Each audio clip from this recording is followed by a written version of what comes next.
Welcome everybody to Millennials Are Killing Capitalism live. It's good to be with you again. Oh, hang on.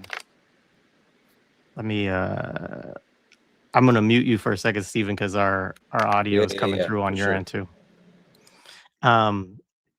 Sorry about the technical difficulties, folks. We'll get that sorted out here. But it's good to be with you again, Stephen. We're here for the second edition of this conversation on Cedric Robinson's An Anthropology of Marxism.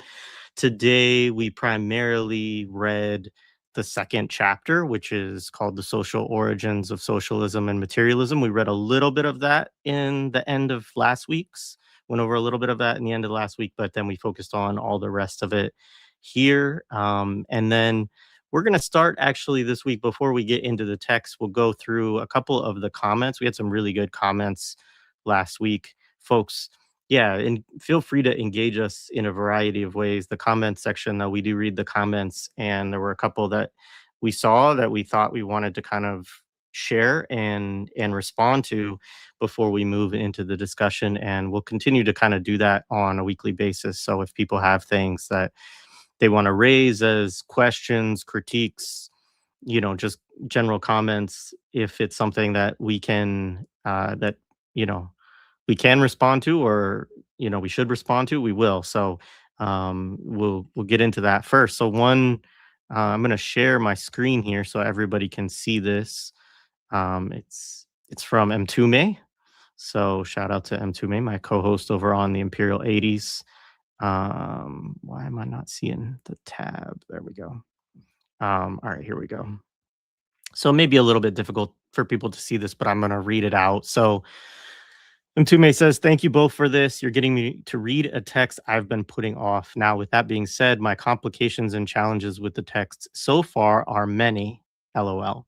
Many of them raised by you both, in particular, the sources he chooses to engage, but also the texts he doesn't, at least so far, engage with. I find it interesting Robinson does not engage with Walter Rodney or Amilcar Cabral's arguments, in particular, The Weapon of Theory by Cabral and Marxism and African Liberation by Rodney. We'll come back to that. I'm not sure that he would have, I don't know, he might have known of Marxism and African Liberation, but that particular piece comes out in the Decolonial Marxism anthology that Verso put out, so I'm not sure. But he did have engagement with Rodney, so we can come back to that too. They both talk about the methodology of Marxism that is independent of space and time from Rodney. And, quote, I want to record that history. We will use the Marxian method.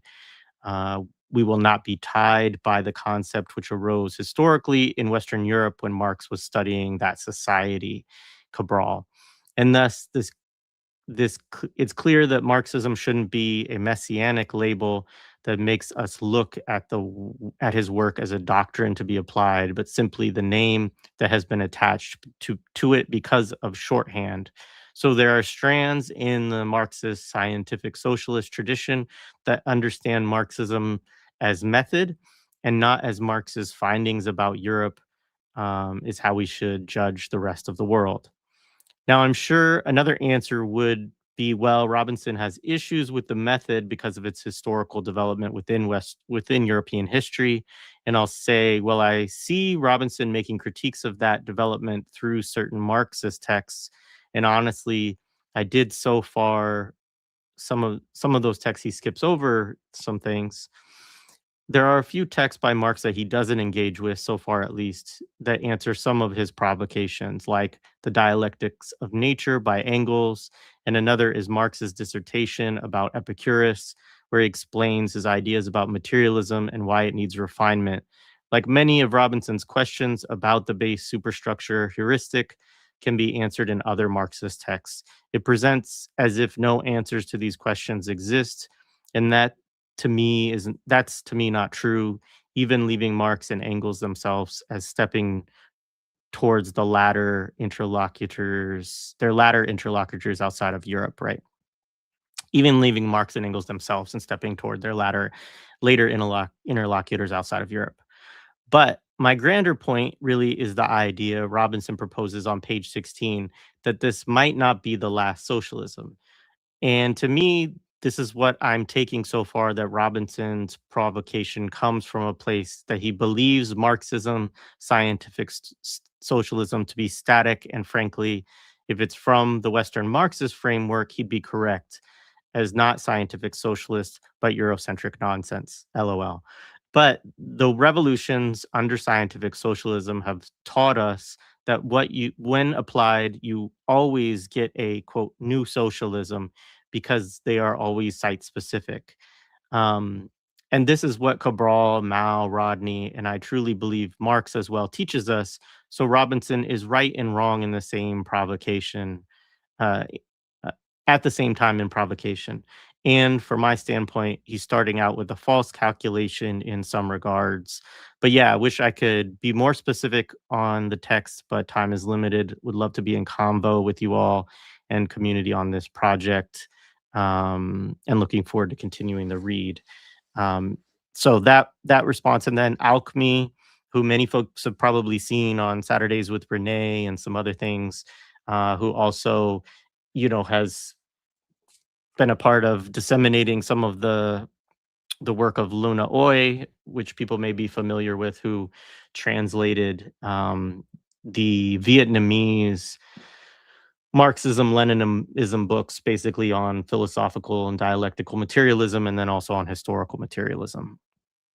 Alchemy says, excellent thoughts, Professor Gan. I would add, as our Vietnamese comrades understand, quote, you've got to apply Marxism, Leninism to the concrete and specific conditions of where you are / what historical social formation that you / your comrades currently find yourselves within. It's not going to look the same everywhere. Necessarily, Marxism, Leninism is an open system with regards to being a knowledge craft. That's that term Wissenschaft, which is poorly translated to scientific socialism, and is an approach, not a dogma. It's the approach to implementing scientific socialism. And to borrow from Comrade Luna Oy, socialism is the science of moving a society from capitalism to communism. So, first of all, I just really appreciated those comments, that engagement. Is there anything? I have some thoughts, but do you want to start with some reflections in response to those, Stephen? Yeah. Well, again, appreciate y'all. Good morning. Hope y'all are not here just because Jared put on the Game of Thrones music in the background of the flyer. Hopefully you're here for the discussion and not Game of Thrones. But no, I appreciate those, and I think I don't know. I think, yeah, I agree with what they're saying. The point that M2May is bringing up about the different readings that are not engaged in this text. However, I think that the project that Cedric is working on in this anthropology of Marxism is looking at how these origin stories of Marxism prior to Cabral and Walter Rodney were developed, right? So I think reading this text with in mind, saying, well, you should have engaged these other folks. Yeah, of course, right? Because these other folks were already writing these critiques and being created in the West, right? And so, like, M2A brings up Western Marxism, right? That it's oftentimes Eurocentric, but not just Eurocentric. The idea of deterministic, right, is the part that I think he's engaging with, right? That he's concerned about, right? The determinism that oftentimes traps a lot of us into thinking that, again, last week we were talking about the stages that some folks just in the chat, I remember some folks saying that people just don't get engaged anymore because it's just, well, we'll just wait for it to happen, rather than say, actually, things could happen, if you struggle, right? And so I think, that's one aspect I was thinking about. He knew about Cabral, for example. There's an essay called Amilcar Cabral, the Dialectics of Portuguese Colonialism, right? This whole, just one article just about Cabral and his ideas that Cedric engaged with. And then with Rodney, yeah, he also, he wrote a review of how Europe underdeveloped Africa, right? Which, again, I don't agree with that review, but, like the reviews that it's more, that he should have focused more on the cultural aspects of African peoples and stuff rather than the economic aspect that Walter engaged in. But again, that was the Marxist approach of dependency theory that Walter Rodney was engaging with. But again, the pushback on the aspect of the cultures of resistance, and I think that's what Cedric is trying to work with in this project here. But I agree with the point that if we read if we read Cedric's, if we read this text, but we read it alongside Walter Rodney, Amilcar Cabral, Jose Carlos Mariátegui, right? These other scholars from Latin America, they're pushing these same questions that Cedric is engaging with here, right? But through the Marxist lens, saying, well, actually, we could use the Marxist method to interrogate our own ideas of Marxism. And if we truly engage Marxism the way I believe we should, it's an open system, right? It's a constant contradiction. This dialect of materialism is constantly developing not only society itself, but our own methodology, our own understanding of it should be constantly in flux, right? That even we should question even our foundational ideas of what we think of as Marxism, right? The concept of imperialism should be questioned. How do we see imperialism in the 21st century? Is it the same form of imperialism that Lenin was talking about in the 20th? If we're stuck in the 20th century thinking it's the same kind of imperialism that Lenin was talking about, we're not being dialectical, because there's so much that has changed since then, right? The questions of China, the questions of Russia, these questions I think are important to think about, and I think Mtume and the other homies bringing up are important. Yeah, I don't have much to add to that. I mean, one of the things that he said with regard to Rodney, specifically referencing that review, and I don't have an exact quote, but there was something along the lines of, where are the African masses in this text, or something like that, right? And I think that's one of the things that I think that comment speaks to and is reflected throughout Robinson's scholarship, is that he always tries to reflect the masses in his work, in addition to looking at political economy, looking at what capital, what the forces of capital are doing, what rulers of society are doing, and so on. It's important to him to always look at, movements, right? And to look at them in a way that doesn't try to fit them in, at least he's trying, I think, not to fit them. It's always hard, because whenever you're talking about movements, there's some kinds of abstractions that you're going to make, characterizations, etc. And he does that in this section as well.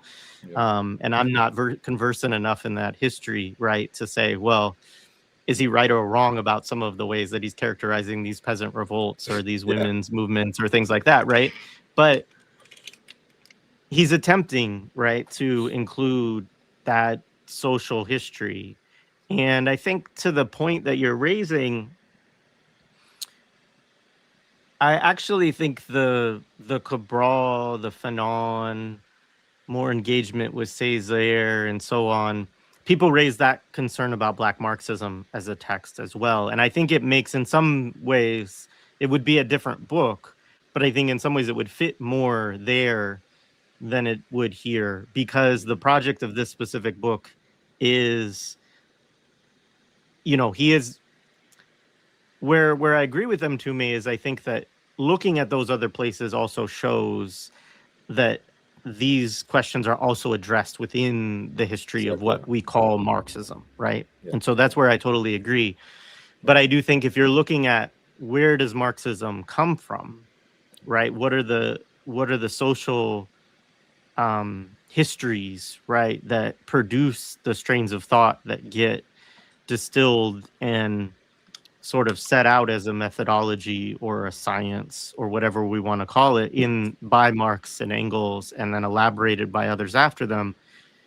I do think that, in a large part, what he's doing is saying, let's look at that history. Let's look at that social, political milieu. And I think that is interesting in its own right. And I found this section, although when we get to the end of it, I do have some disagreements with Robinson on some of the characterization, but on the whole, I think there's a lot of really interesting points that he's making, that, anyways, we'll go through as we read it, but that do show that history and the development of it. That's right. Yeah. All right. So let's start out. But I think, Yeah, go ahead. What Mtume is bringing up, and I'm sorry, who was the other person's name? The other one that's Alchemy.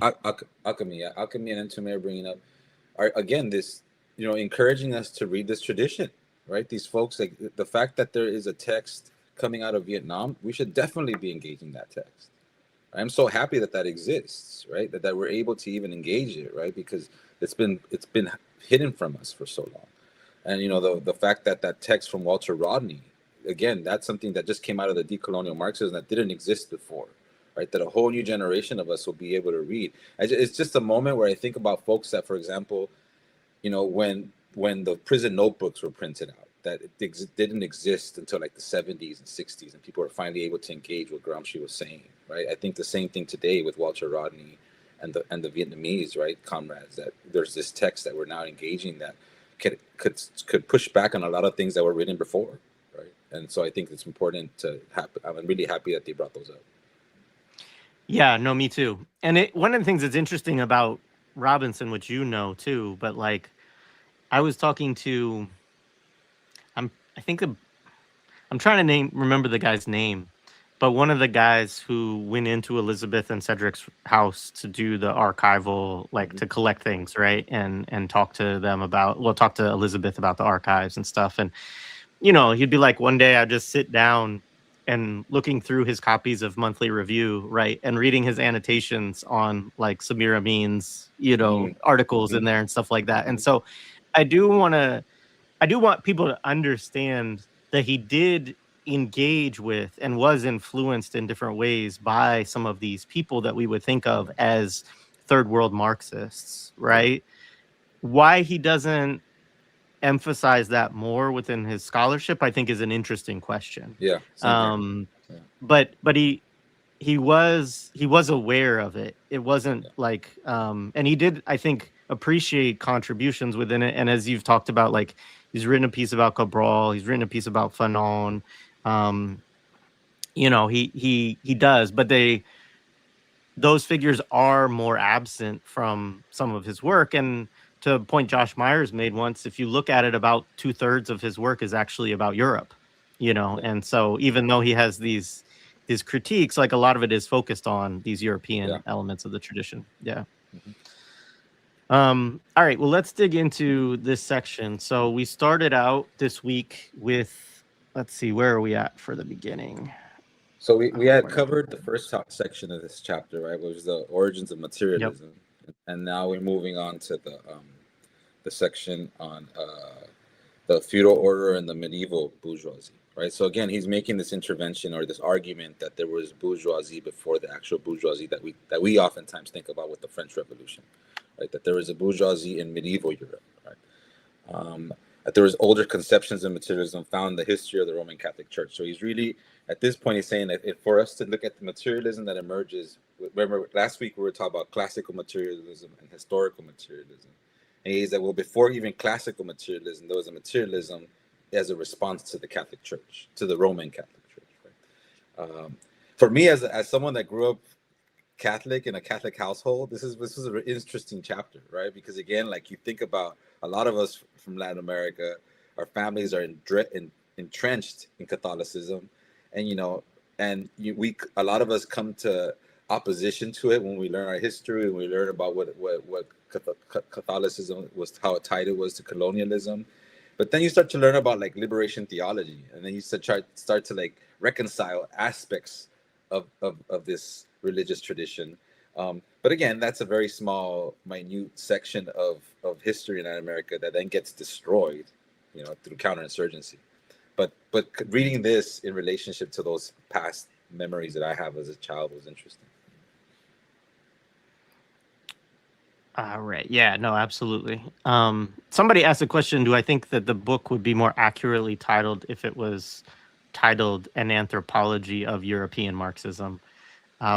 Yeah, maybe. I do think that for Robinson, there are specific presumptions, as he kind of laid out in that first section, that come from the European tradition that I think he believes are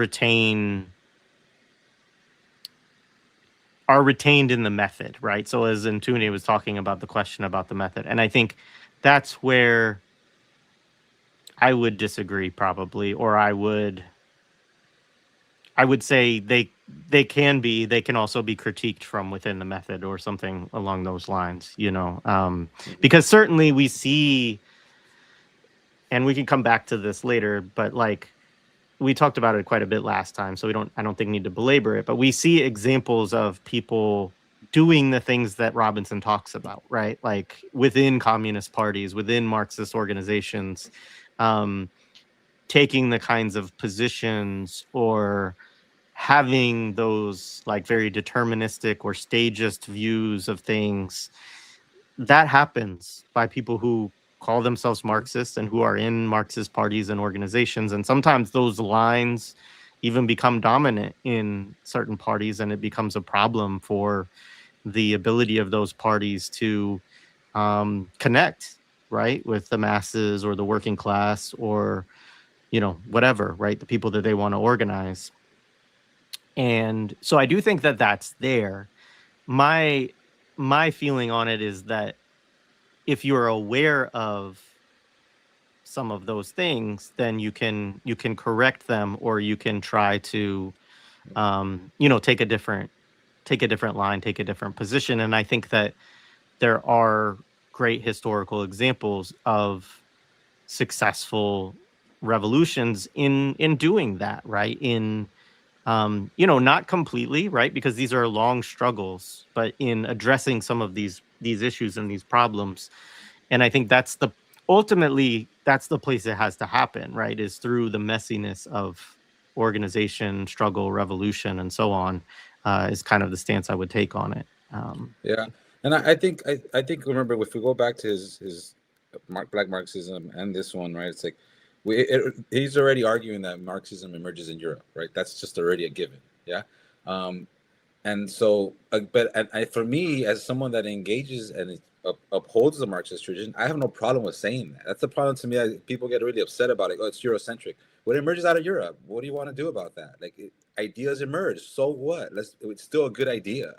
It still makes sense to me. You know what I mean? Like, so for me, when folks start off with that proposition saying, well, what's European, so why are we going to even deal with it? Like, what, how do we engage knowledge, man? Like that? Like, that just doesn't make sense to me, right? And so, like, the fact that he proposes it, well, it starts with Europe, okay. The danger is that then, well, if we just get stuck thinking that's the only one, and that there is, as M. Toomey and others have brought up, that there's been other ways that we've applied this Marxist approach. The Chinese did an amazing job of applying Marxism, right?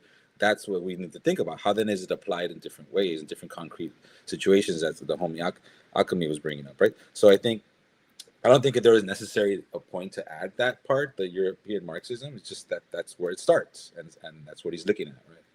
Yeah, yeah, yeah. I mean, we could say an anthropology of the origins of Marxism or something like that, right? Like, yeah. But all right, so yeah, this section was also very interesting to me to read, like to kind of characterize it in broad strokes before we dig in a little more. He's looking at these histories of what he classifies as earlier bourgeoisies, right? But basically commercial classes or merchant classes and so on. And then he's looking at a lot at peasants and what would be deemed like heretical movements, right? Like groups that organize themselves under religious beliefs that didn't fall under the purview of the Catholic Church. In some cases, interestingly, some of them get kind of co-opted by the church, right? Or the church puts forth a version of them that is intended to co-opt some of these movements, which is fascinating history. That I hadn't actually thought about that much, really. Yeah, me neither. Yeah. And yeah. Go ahead. No, I was gonna say, and it goes like this argument, right? That there was this early merchant class or bourgeoisie, like, gets defeated, right? It wasn't able to surpass the feudal lords or the church, right? It wasn't successful in challenging them, right, and actually getting defeated. But that, the contradiction of these emergence of a merchant class of the Catholic Church is this emergence of this renegade peasantry, right? And with social philosophies and ideologies that challenge the moral orders of the ruling class. And for me, that was great. Again, going back, like, I'll uphold this history. That might not be my history, but like, hell yeah. You know, like, that's just that there were some renegade Europeans out there that weren't cool with the emergence of the West. You know, and to me, that's very important to remember, that at the same time that your capitalism was expanding out of Europe, there were some renegades in there that weren't down with that. You know what I mean? And that's a history to uphold.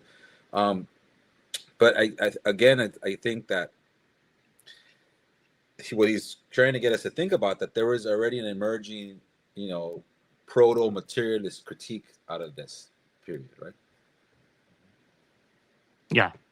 No, absolutely. Some great comments in the chat too. We are living under a system imposed by Europe. It would behoove us to fully understand what we're dealing with to effectively resist it, in my opinion. I mean, yeah, a lot of things emerge out of Europe, good and bad.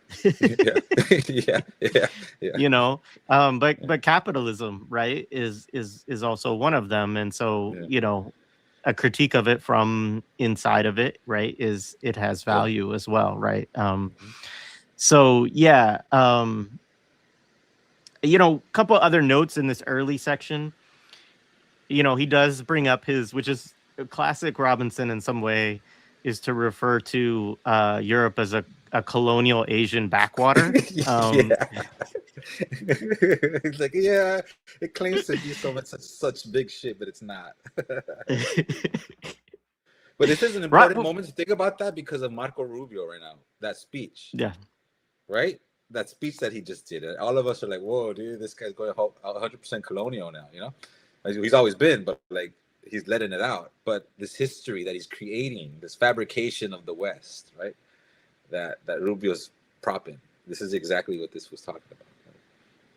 Yeah, I mean, and what he's talking about there, right, is that the empires, right, before the emergence of what we think of as Europe and before that term existed, were located primarily in what Europeans at least would classify as the East, right? So Greece being like kind of the furthest west part of that, right? But also like West Asia, like Syria, like the Levant region, like, and Egypt, right? And so, and then of course, there's the Chinese empires and so on going back, right? And so Europe is kind of this, like he's saying, like this colonial backwater, and the development of it into a kind of leading role, as he talks about, as the negation kind of that previous era. And I think it's a valuable point, because also he wants us to understand the emergence of Europe, particularly after the Dark Ages, as something that is really kind of,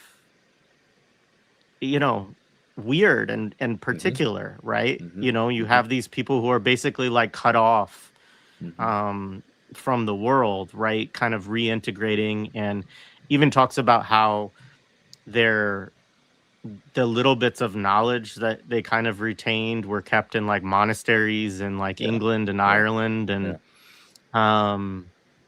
that and then it's really then becomes this project of the Catholic Church to produce this thing called Europe, and it's kind of a struggle between what would be called like the old Roman Empire, or the Eastern Roman Empire, which would be like the Byzantine, Turkey, right? Turkey, I forgot to mention, but the Ottoman, like this, this side, right? And a desire to produce a West that had an authority, right? And that this becomes Rome's, it's the papacy, right, in Rome, looking to do this. And Charlemagne, of course, is very connected to this history, as are the Crusades. And it's interesting. I mean, as I was reading this, I was thinking about the conversations I've had with Adnan Hussein, who's working on a history of the Crusades,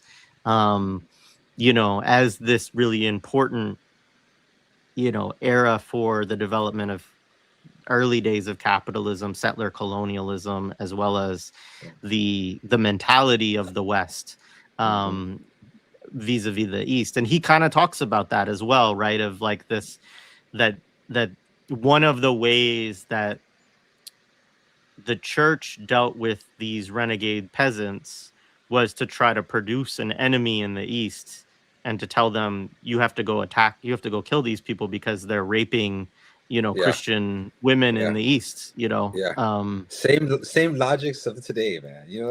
I know. It's crazy, right? This construction. Robin Kelly has this one, and I've always tried to figure out, understand this phrase that, so I guess Cedric Robbins said once, said on a talk or something, that Western civilization is neither. Just those three lines. Western civilization is neither. It's like, and here it is. It's right here. This description right here. Like that Western really, it wasn't just the West. It had to connect to all these other societies to even exist, right? To even survive, right? And the civilization, again, the barbarity of it all, right? The fact of expansionism and the construction through this idea of the other and destroy and attacking and the Inquisition and all these things, right? The Crusades. I'd love to hear what he thinks about this section. Not Jose. Yeah, absolutely. So, like a couple of my notes through this section was, I mean, he does have this quote about the Mediterranean being a Muslim lake by the 8th century, which he's quoting from somebody else when he's talking about that. But just talking about the dominance of Islam in Europe for a long period of time, right? And that gold, interestingly, I mean, this was part of his discussion around the bourgeoisie sort of starting to form earlier on and then dying out, is that you had gold as a currency, you had luxury items, from the East and so on that were traded, and all of that disappears around 700 AD, basically. And then it's not, you have that Dark Ages period and so on, but it's not until Pope Leo III, who sought to displace the Byzantine authority, that you start to get in like 823 is when he talks about it and so on. This idea, right, of really pushing a Western church that could compete with the Eastern Church and ultimately displace it as the kind of authority of the world, which is a very interesting, in the notion of these Western ideas, right? That it would be the Catholic Church trying to valorize itself basically through the Pope, and wanting to split off and create an empire, a global empire. And Charlemagne was like, no, I can't do all of that. I could do from Yeah. here on over. Yeah. But like his grandson, I think, is the one that they ultimately get to agree to be the, say he's the ruler of all of it or whatever, meaning the Roman Empire at the time. Yeah. But and it's crazy here, right? Because it talks about like how these secular authorities use the church to unify Europe, right? So it was the use of the church. It wasn't necessarily like, oh, they really believed. It was kind of like they knew that this would be a good ideological tool to unite. And as you're saying, like this construction of Europe against the Muslim infidel, right? He says that on page 32. But then the construction of two churches, right? And the idea that the European economy starts really, he argues, in Italy and the lower countries, right, rather than actually like that what we usually think of as in Western Europe. That's the emergence of the first bourgeoisie, but that also the first bourgeoisie, this group of merchants, not only were they defeated by the feudal system, but just the Black Plague, right? Tyrants and monarchs of the 15th and 16th century. And then Western Europe and British bourgeoisie required trade and economic relations with the West, that is across the Atlantic, right? So in order for the next bourgeoisie to develop, the ones that we know of as far as after the French Revolution developed, that required actually the Atlantic, the trade with the West, versus this first bourgeoisie was just developing itself there right there in that part of Europe, right? Yeah, so this part, again, it's interesting to just focus this idea that Europe itself is what he calls Latin Christendom, right? It had to unite itself under this idea of the Roman Catholic Church, right? And unite and build this, I guess, consensus, if you will, right, of a society. Yeah, and so this is really the break, I guess, between the Catholic, what we think of now as the Catholic Church, and what people refer to as like Greek or Eastern Orthodox churches, right? Yeah, it's very interesting. Um, and I did think it was particular. I noted that part about across the Atlantic. Obviously he's pointing there to settler colonialism and the transatlantic slave trade, Slave trade, yeah, as kind of the basis of the success of the successful kind of flowering of capitalism and the yeah. European bourgeoisie. I thought it was a little interesting that he doesn't make that point more forcefully, other than just kind of alluding to it. Just But in yeah, some ways, that's classic Robinson yeah, too. Is yeah. like he leaves a lot of faith with his reader. Sometimes I Mhm. think to his detriment a little bit of like, Yeah, well, yeah, you could say a little bit more on that. Yeah. yeah, yeah. And I think that the point of that is the fact that that's not the point of the story right now, right? The story right now is, let's look at this old bourgeoisie. We'll get to Yeah. those later, but right now, Ye- because you guys already, like, exactly like you're saying, like, you guys already know that this other bourgeoisie exists, but let's look at this other one, that you guys Yeah. don't oftentimes think about, or they told us not to think about, right? Because even the bourgeoisie that then emerges doesn't even look at that history, because they say they're the first. They're the first that created this system, right? Yeah, absolutely. All right, so then we move into the medieval heresy and rebellion chapter, which is a great, or not Yeah. chapter, but section of this chapter. Section. Yeah. Yeah. Yeah. Um, Yeah. To me, again, and I think one of the go ahead. best parts for me, is that section of this book. I think this is the part that, again, I find a lot of inspiration in. That I think I appreciate the most out of it. Again, he has these critiques of Marxism. Okay, fine.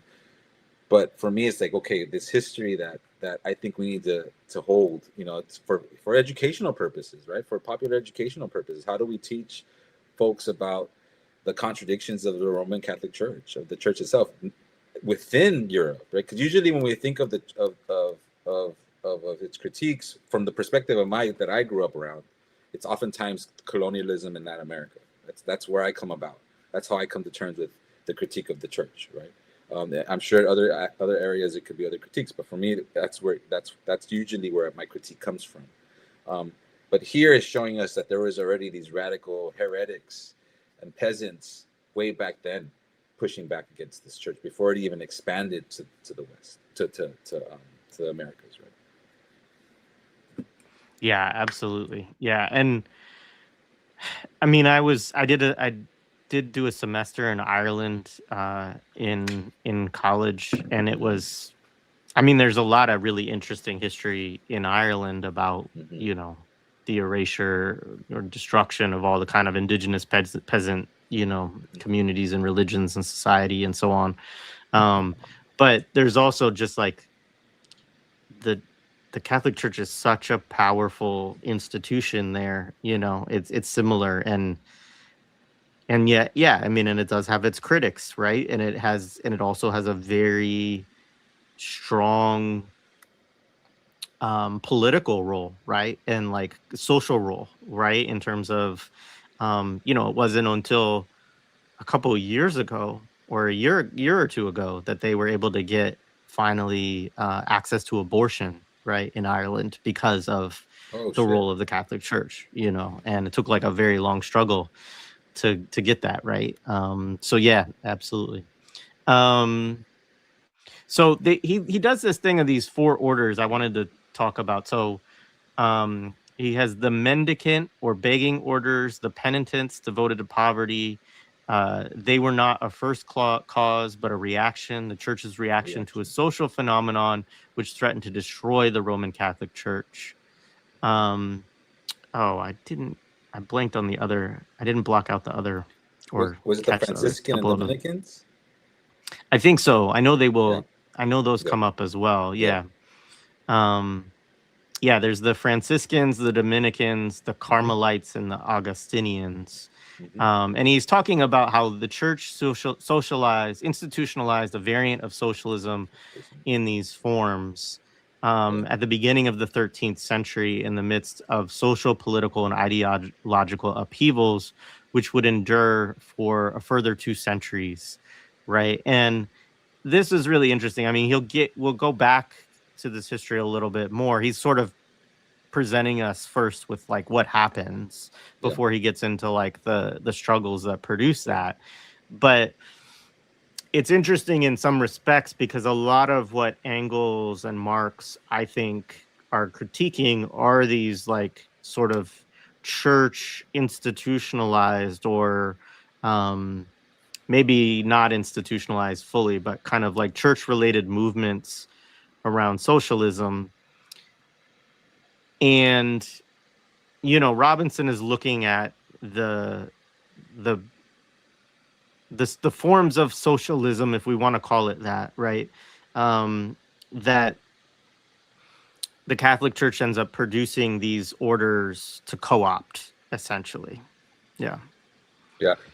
Yeah, you know, to me, like the emphasis on this was these struggles endured for 2 centuries. You know what I mean? Like that, just to think about the longue durée of that the Catholic Church had to beat down, right? Like it wasn't just 5 years, 5 months. It wasn't just a protest for a few months and then it's over. Like, you know, like we think of our struggles currently. It's like, oh, you know, this only happened over the summer. You know, it's like, okay, we're done. These were 2 centuries, you know, like this conception, right? It's like, dude, like these, and the church had to constantly beat these people down. And I saw a comment on the thread about that, that the masses in Europe had to beat that Christianity had to be beaten on them, right? And the fact that they then had to respond by institutionalizing these forms of protest, right? And again, I think you bring up a good point about like how we start, you know, the idea of socialism that Robinson's created is it's a very abstract or broad definition, right? Like we could get into the idea that socialism means taking state power and using the state for the purposes of redistributing wealth. There's no discussion of that in this, right? What's the role of the state under socialism, right? That gets into, you know, Lenin and state and revolution and all the different folks that them two and others are brought up. That what's the role of the state? That's not any part of this discussion in this text yet. Right? It's just more the discourse of the critique of private property. Yeah, I want to play it now, but I'm not going to because it might get us a copyright hit or something. But like you sent me the clip from Monty Python's Holy Grail, right? Where you know you can't put it in the chat. You just can't put it on the chat. The king. I mean, people will know. I'm going to describe it to people, but you know, the king comes along and he runs across a couple of renegade peasants, right? And you know, they're like, we're part of an anarcho-syndicalist collective that like nominates its ruler every month and rotates, you know, and all of this kind of stuff. And you know, I mean, Monty Python are obviously like poking fun and all of this, but part of it too is, you know, the guy's like, you know, I'm your king, and they're like, you are? Like, I didn't vote for you. And he's like, you don't vote for a king, you know. Well, how did you get to be king then? Some lady in a lake gave me a sword. Like, you know. Yeah, but that's such a powerful thing. Again, it's they're poking fun, but the idea of like wealth, the idea of the sense of ownership, right? And these dudes are like, no, we collectively decide, and they go through a long process of decision making, and you know, executive power that is held in the masses, right? All this discussion that they're having is totally these renegade peasants that Cedric is talking about, right? Yeah.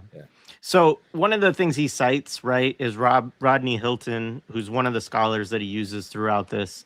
But he writes, so this is a quote from Hilton. He says, by the 13th centuries, monasteries not only were recipients of lay benefactions, but actively entered land and commodity markets, buying land to enlarge or round off their estates, accumulating cash by selling wool, grain, or wine, and using their cash reserves to lend money to chronically embarrassed nobility, usually on the security of land.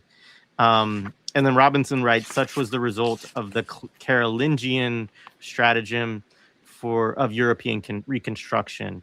The inevitable opposition to this identity between wealth, feudal power, and the church resulted from the massive dislocation of wealth associated with merchant capitalism. the increasing conflict between the cities and their countrysides, and the onus of exploitation and repression associated with feudal relations and authority, right? So I appreciated that little passage because he's kind of laying out, what were the reasons or some of the reasons why beyond systems of belief, right? Because I think a lot of times when we're taught about uh, religious movements within Europe, we're taught about it as like, oh, well, this group believed that the body of Christ was literally, the flesh of Christ, and this group of people believed that no, it was just symbolized that, right? And then, so it becomes these debates about theology and how people practice that theology, and that's not very, I mean, some of that exists, but that's not the interesting part of the story, right? The interesting part of the story is that the church was the institution that not only was buying up all the land, but also was a part of the feudal structure, right? And also had these financial relationships with all of these feudal lords and so on, right? And with kings and queens and so on. And so the people, the masses, which were peasants, I think at one point he says 80 to 90% of the labor that was done in Europe was done by, peasants. That they're working within the system and they have shitty lives and they don't own land and they're pissed off about it. No, yeah. And again, the focus of exploitation and repression, right? That was a response. So like, again, I think, even to this day, when we're thinking about conflicts, it's always about this idea of religion, right? That there's just a different religious. If these just religious groups came together and just talked about their differences, it would be fine. Removing geopolitics, removing political economy, right? And for me, that I have that passage highlighted too. It's such an important point because again, that these movements started to create the identity between church and wealth. That those two things were synonymous almost at this point, right? And that those two things had to be. And I think to this day, there's sectors that we still have that view of the church, right? That there's this idea of wealth, as much as it claims to be at the top of, at Rome, it's wealthy, but then you come to our communities and the church is always asking for money because they're poor. They need money for the church.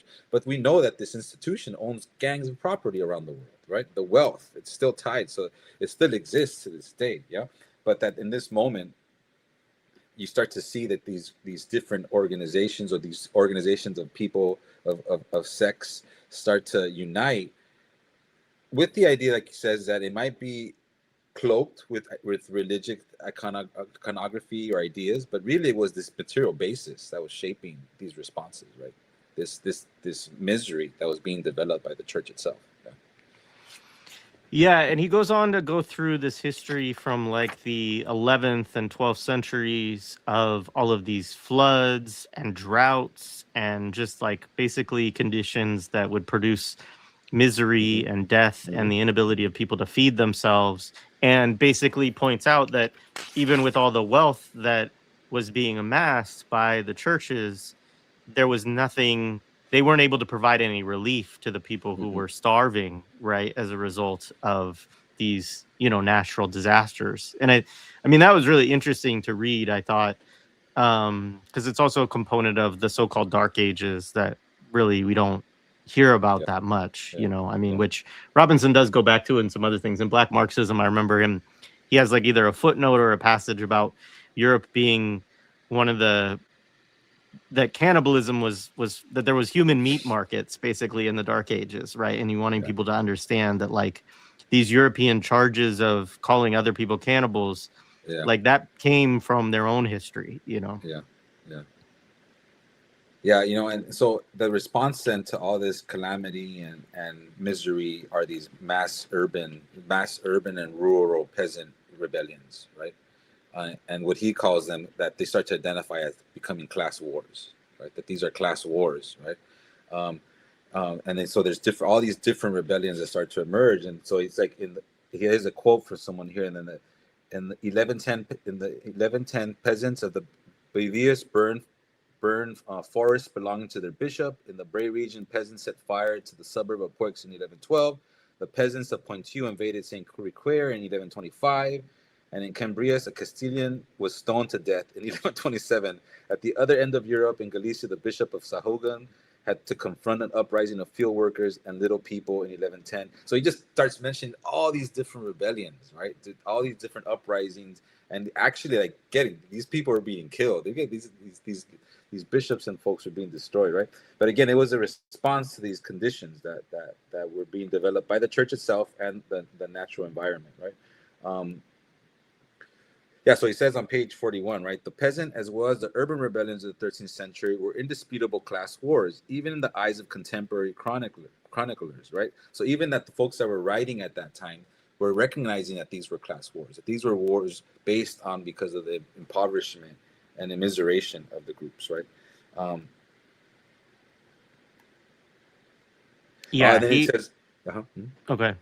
No, just another passage of this apocalyptic, anti-clerical, and often egalitarian, this guy Hilton concludes, quote, there was one prominent feature which they had in common, the emergence among some of the participants of a consciousness of class, right? That they started to develop this class consciousness as a response to the misery of the Catholic Church. Right? Yeah, the only thing I meant to add is the comment I made earlier, just a quote. He says, without the escape valve provided by the First Crusade, the West might have experienced as early as the end of the 11th century troubles similar to those that arose between 1180 and 1200, right? On the fringes of rural society, which remained stable, and even on the outskirts of the cities, which with their newfound vitality were more than hospitable to newcomers, groups of marginals and rebels lived beyond the pale and outside the faith. Yeah. So beyond the pale, I should say, is a phrase that people use but might not know what it means. But like, it's a phrase that's attached to settlement, right? And basically, beyond the pale refers to the people who are beyond the boundaries of the settlement that you set up, and so they basically don't belong, right? And it's obviously been used, for all kinds, to talk about. I mean, beyond the pale, the phrase has this meaning of being, outside of what's allowable or outside of like what's acceptable, right? But really, it just means like outsiders outside of your little settled village. All right. Yeah, so then again, these class conscious movements weren't necessarily, and like like you think of certain movements today, right? That they don't necessarily may be outwardly talking about class consciousness, but there's a class element to these movements, right? So like a lot of these were anti-clerical movements, right? They were against the church, they were against the standing order, but it really was against the impoverishment that this institution was creating. It wasn't, again, as you were saying, it might have been bringing up issues of the difference between how they thought about the body of Christ, or they thought about the different readings of the text, but really it was based on the conditions that were being created as a response to that. Right? Yeah. So there's he says apocalyptic, anti-clerical, and often egalitarian. Hilton concludes, quote, there was a prominent feature which they had in common. You talked about that, the consciousness of class, right? Yeah. And so the response from the church he talks about, right, is like the burning and hanging of heretics, right, as well as the religious persecution, making it illegal, right, to support heretics. This reminded me a lot of the way that terrorism is used nowadays, right? Of saying like material support laws and things like this, right? That you can't even feed these heretical movements and so on. And one of the things that he talks about are these movements that have a Manichaean view, right? Which is an interesting thing because that comes up in Fanon as well as kind of the prototypical anti-colonial sentiment.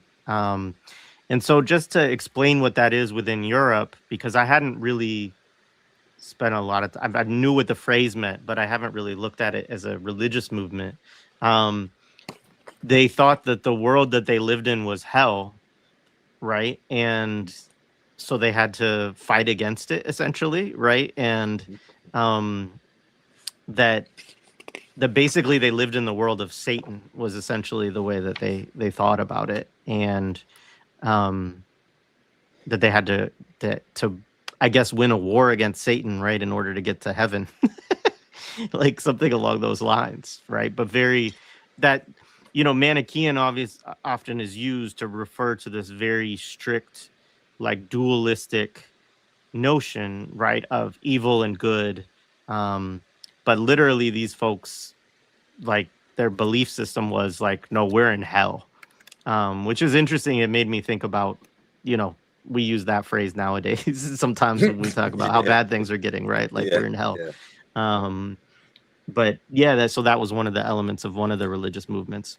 Yeah, and it comes from this one dude named Mani, right? So it's like Persian noble. This is in the footnote on page 138, footnote 81, where he gives like the history of the person that was coined the term, right? Like kind of like Marxism, Manichaeism. But before we get into that discussion of these different ideas, right? There's this one passage on 43 that I think was kind of like the first passage you read. I think is important. Um, and so this is for you from the perspective of 800 years.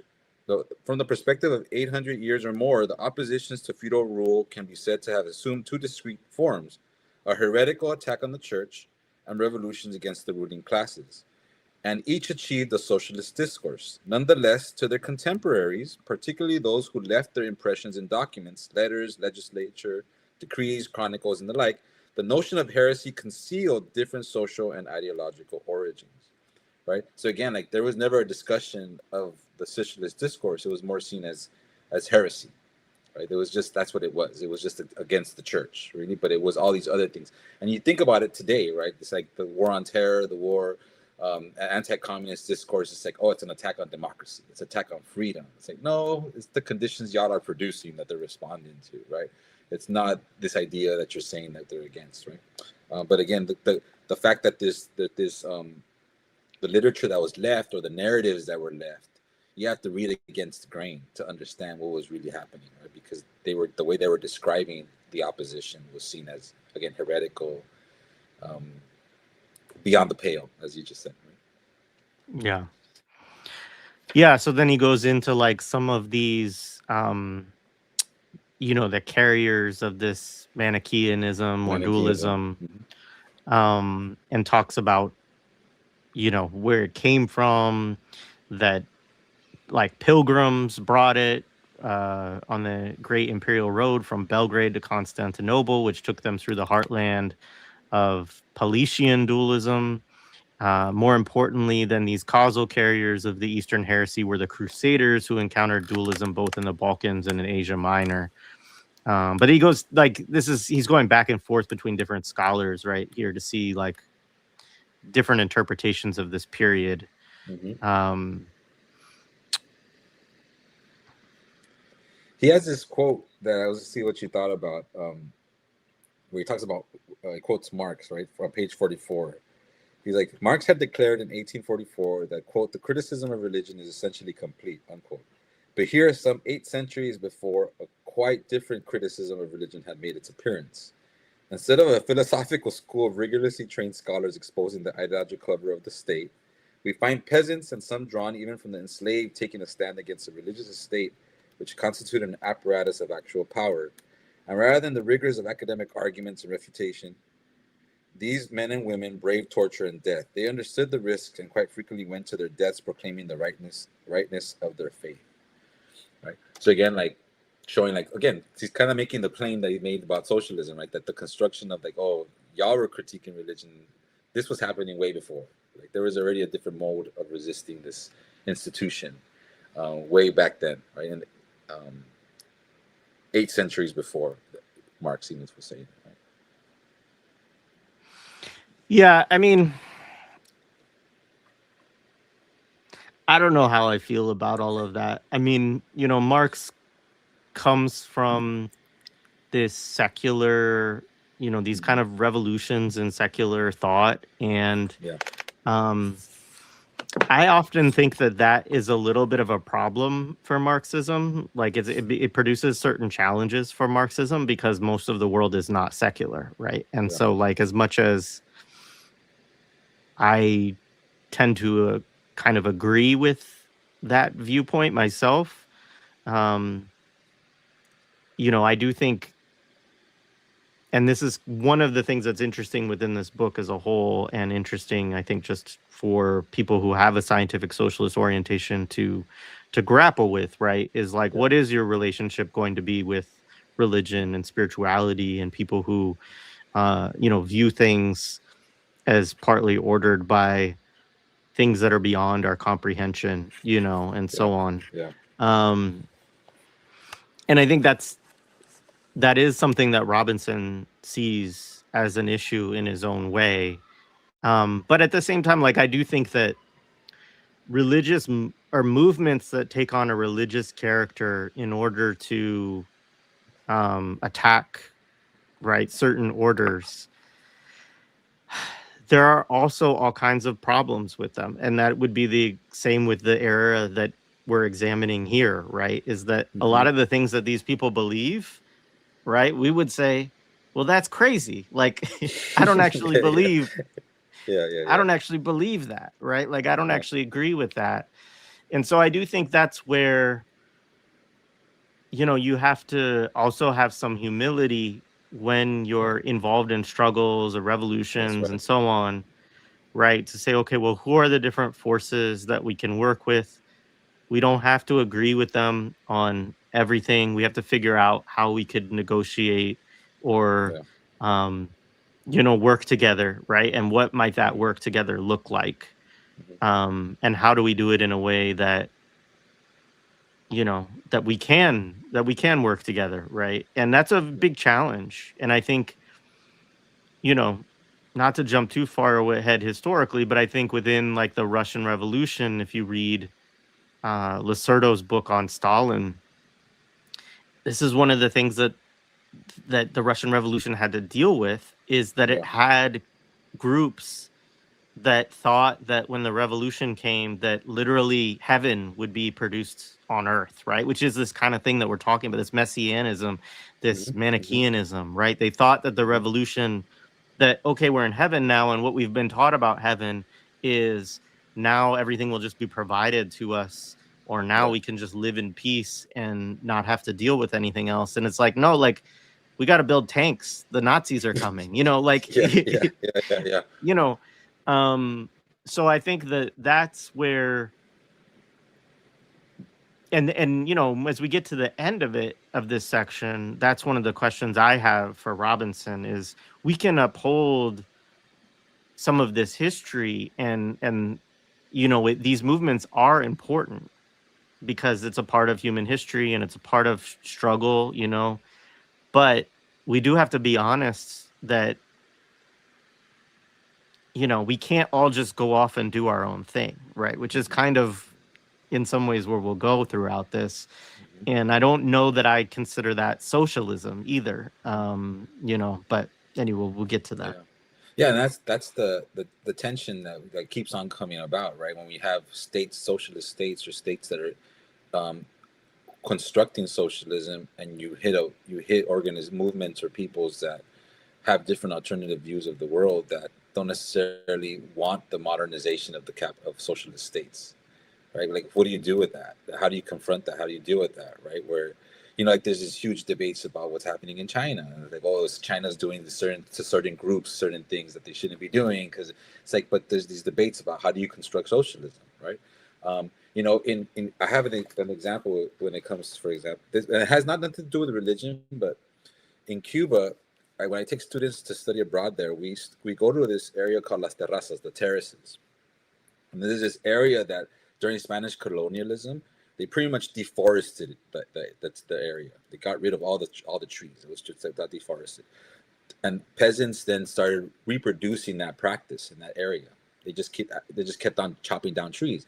The Cuban Revolution then starts to say, well, we need to reforest this area. We need to create trees, dude. Like, we can't keep doing this process because it's not gonna, our society's gonna fall apart if we deforest it all the time.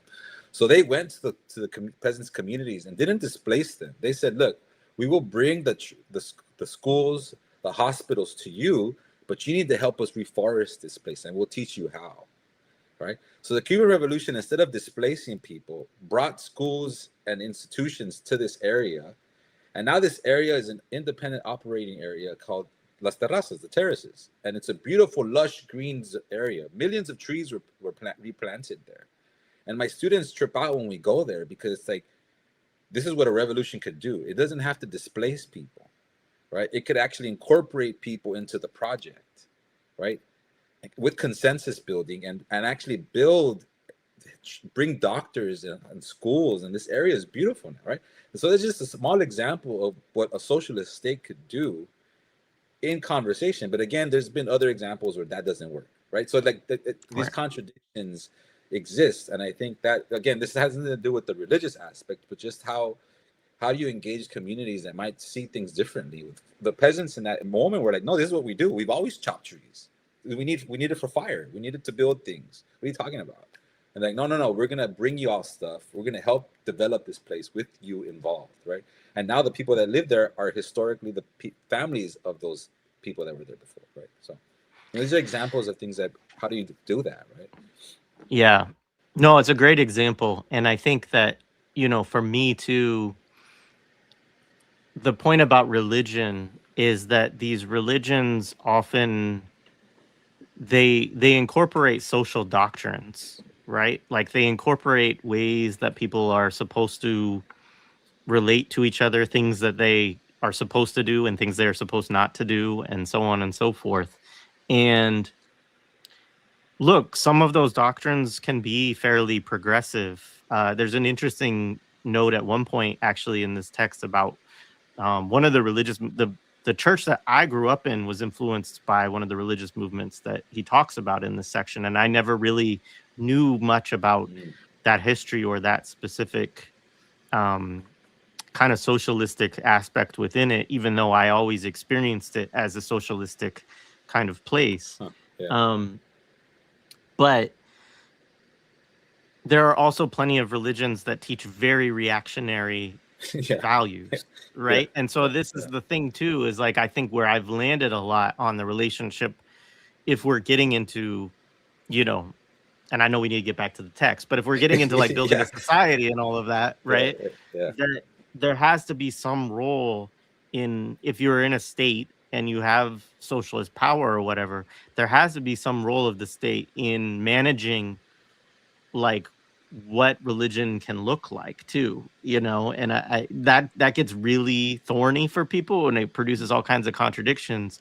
But when people are saying like the Chinese government is going after XYZ church, I'm like, good, that church probably teaching some fucked up shit right now. Like, Yeah. Well, exactly, right. We need to understand the material conditions that are.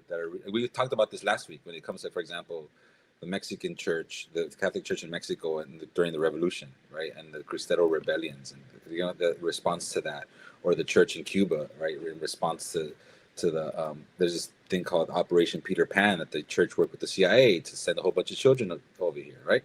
Those things that they had to respond. You have to respond to these organizations, right? And so if you're trying to build a different society. Yeah. All right, continuing on. Right. So,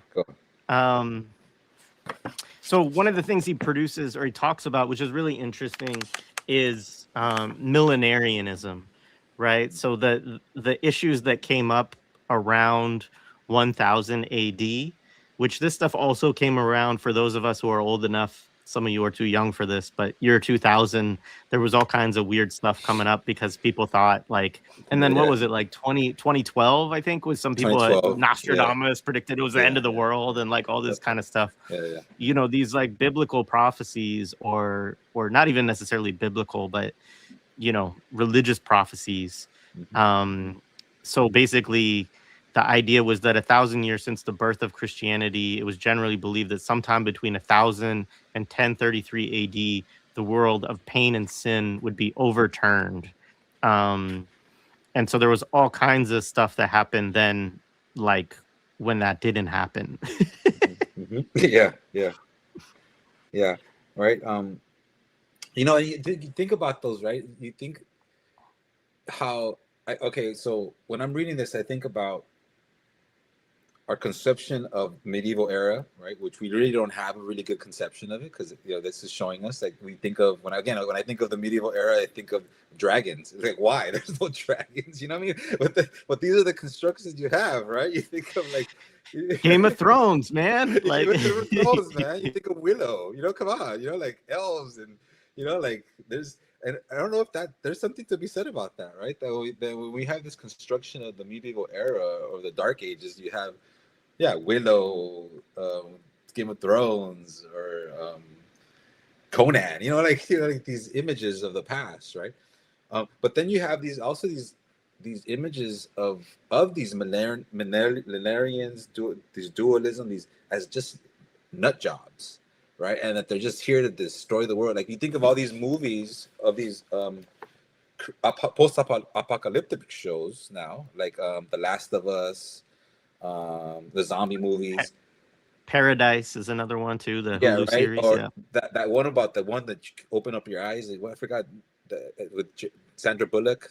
I forgot the name of that movie. But in all these movies, there's these Oh, I characters know what you're about, talking like, about. yeah. But there's always these Bird Box or something. bird box, right? You have these sects and cults about, like, the end of the world, end of days, right? And it's just like they're just out of.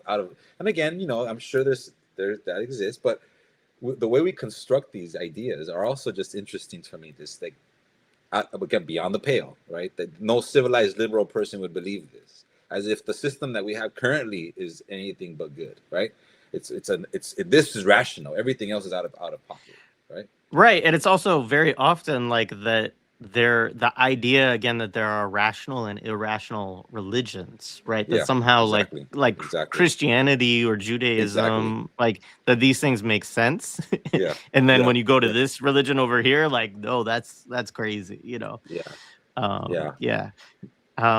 So there's one passage in here, and talking about the teachings of Mani, again from the Manichaean, said there was a kingdom of good, which was immaterial, and a kingdom of evil, the material world, into which their souls had been fallen or left or been led captive, and to which their bodies, the prisons of the evil god, right? So they thought that they had fallen, basically, right, into, you know, this evil god. And so basically with that, right, one of the things that came with that view is that the church that they saw was the church of the evil god, right? And because it was all about accumulating material wealth, which they saw as something negative. And this is something interesting too within views of socialism associated with, like, the aesthetic, the not aesthetic, ascetic, right? Like poverty, essentially, right? And you see this discussion, right? This is one of the things that Marxism critiques is, I think, in various forms, right? There's some, now that we're at the stage of ecological collapse, there's some recognition, right, that you could have like a kind of degrowth communism, right, where you have, something that you have to build some kind of socialism that's ecologically sustainable and considers yeah, the ecological question. yeah, But historically, and Marx began to see that with, the ecological rift and this kind of stuff with the soil and all that, that there was a process that capitalism was degrading, the planet and all of that. But more important than that, the point is that one of the things with Marxism, or one of their interventions, and it's why capitalism is an important development to them, is the question of development and industrialization, and what that can allow on a society-wide scale, right. in terms of the ability to produce for the needs, Yeah, not necessarily all the wants, right, but the needs of the society. Um, And so their critique of capitalism, in part, I mean, it's multifaceted, but one of the elements is that it produces stupidly, right? Like Yeah. it produces based on wants and creating commodities and all of this. And so it's a wasteful system as well. But if it's reorganized to be more considerate of what people actually need, that using that capacity that you could meet all of these needs. And so I think it's an important thing to say, just because Robinson doesn't, he wants to kind of treat that as an embedded bourgeois view to some degree. And I would disagree with that and say, you know, it's a view that is thinking about, if we're doing this on this big scale, like what is actually required to have doctors and teachers and, you know, transportation systems and all of these things. And the problem, one of the problems that comes up within these Christian socialist traditions can be that they actually think being poor is good, right? Or is that it makes them holier, right? It's Christ-like. It's Christ-like, right? Mm-hmm. And so this is a place of, you know, historical tension between Marxist scientific socialism and utopian socialism sometimes, because the utopian socialists can be more in line of a, like, we need a very small scale, you know, low level, like subsistence kind of socialism, I guess you could say. Yeah, because again, the critique was the anarchy of production, right? That there was an anarchy in production, right? That there was producing, like you just said, just production for production's sake and for accumulation of wealth, rather than actually for exchange value, rather than use value.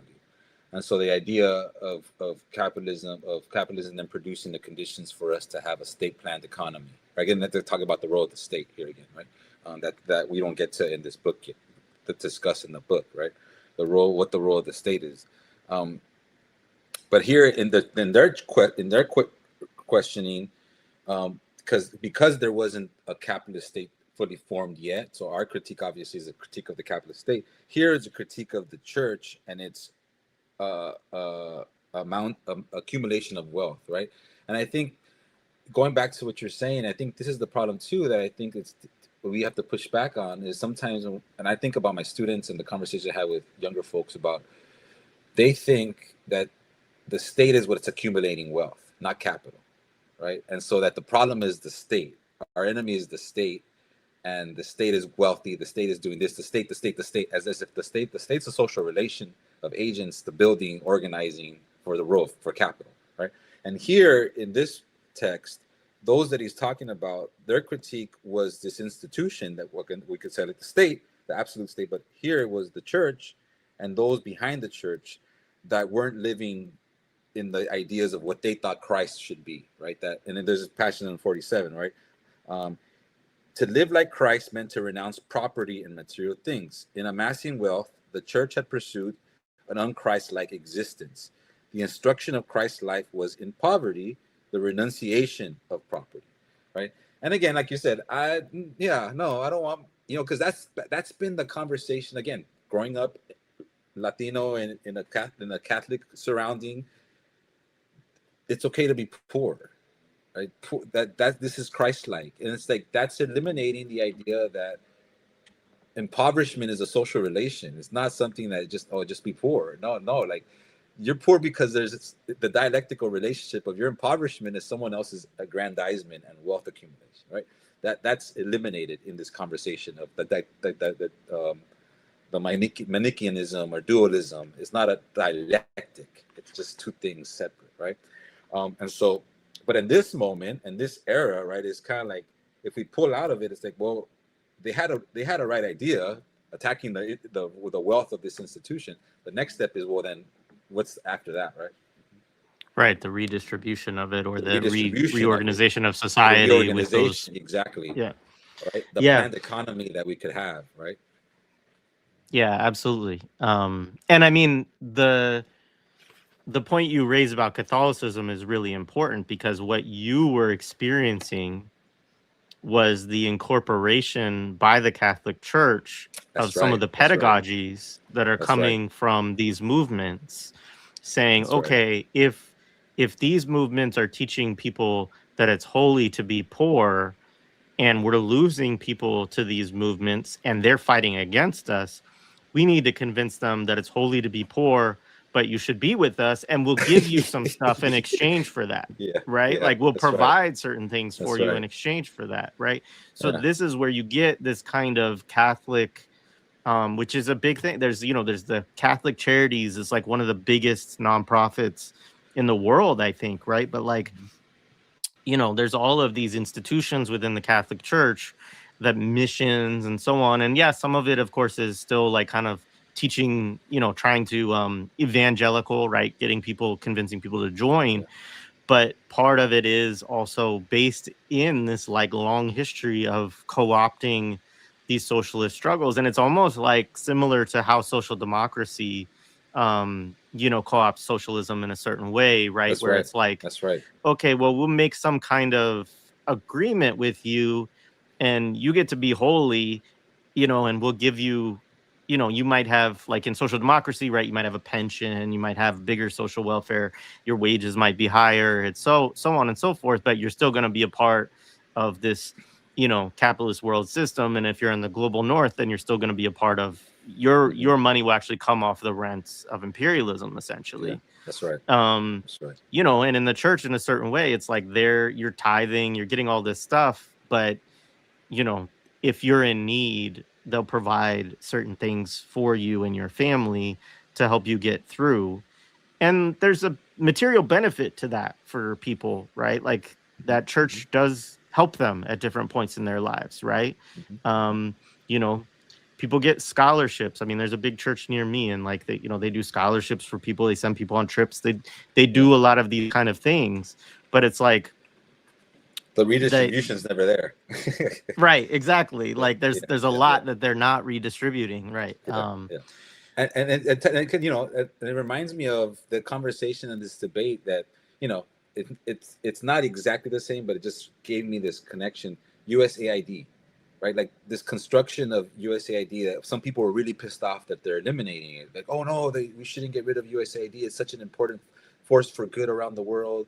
It provides all these services in Africa. Like I watch PBS NewsHour and they're like, oh, because of the elimination of USAID, now people are going to die of AIDS in Africa. Oh no, like yeah, of course that's fucked up. But what created those conditions in the first place, right? It wasn't like imperialism created those conditions. But now imperialism is like, if you cut a sector of our imperialism, now you're gonna die. Was it no, so like there's this, it gets wrapped up and cloaked in this idea that the church did that, right? Like it's like we'll put in some of these ideas of social justice to save ourselves from annihilation because these peasants are rebelling, right?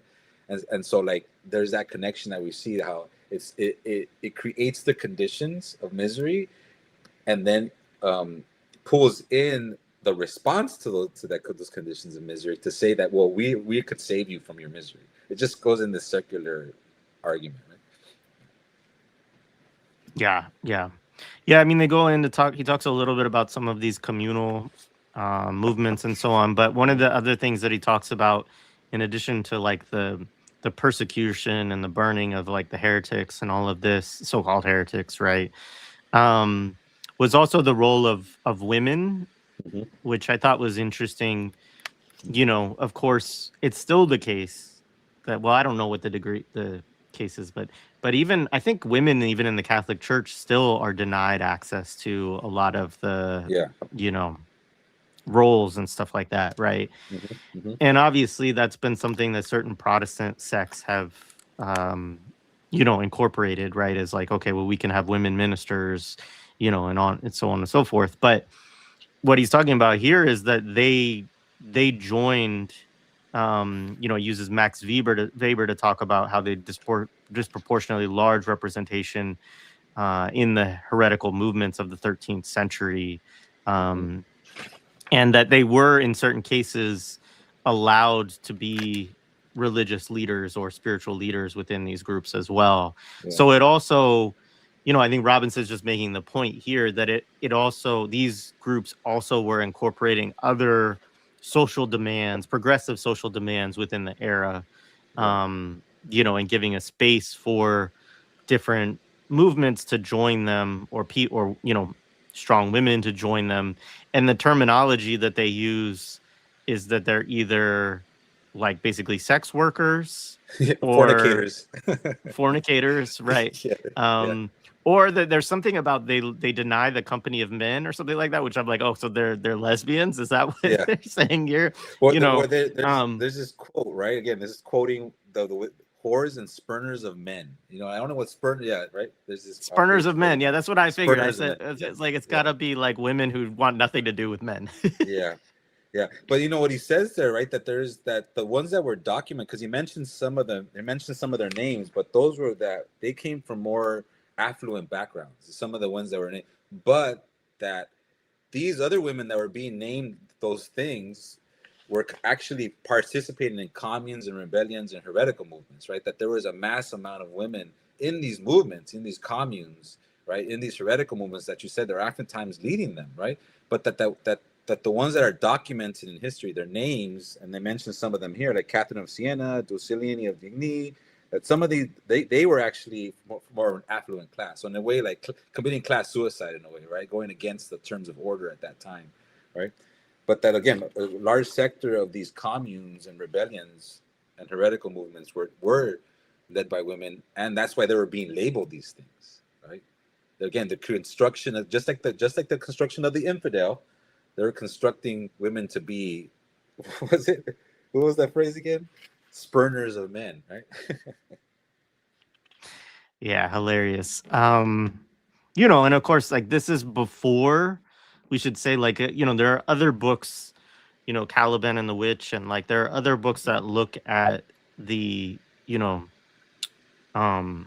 the attack on women, Yeah, but this is in an earlier period than a lot of yeah, that story gets usually yeah. told, right? Which is usually Mm-hmm. closer to the disruption of the commons and all of that stuff Common, yeah, as capitalism, fully comes in the form that we think of it today, right? yeah, um this is earlier on than that. yeah. Because there's Caliban the Witch, there's a patriarchy in a world scale, right? Miriam needs, right? They're talking about this era, like like this predates that era that they're talking about, but it's aligned well with the idea of what they were talking about. The rebellions For were sure. oftentimes led by women in the communes, right? Um, and so again, really emphasizing the role that but women were used, that they were used by anti-heretic theologians, prelates, and crusaders in another way as proof that the heresy was ungodly. Right? Again, this attack on women and women's body as being the fact that they were participating showed you that this was an ungodly movement, right? Yeah. Um, yeah. So there's an interesting part here that I'll just read through quickly at the end of this little section. It says, the presence of these females drawn from the peasant and unfree, the rural and urban poor, is largely attested to by the frequency with which chroniclers typified whores and fornicators among the dissenters and heretics. More instructs us that the poor of Christ's, paupers Christi, really signified the powerlessness of Christ, right? Yeah. So if there were poor Christians, right, this meant that there was something wrong with Christian. It spoke poorly of Christianity, right? And Mhm. so one of the functions of the guardians of the church was to reassign them as, quote, somebody else's poor. And so he said Satan's realms of heresy and prostitution were two such receptacles, meaning you either say they're heretics or they're prostitutes, right? And Yeah. that's these become the ways of attacking these women and these movements, um, as being satanic, right? Rather than, because that's the only way, not the only way, but it's one way to protect your own church, right? And explain it.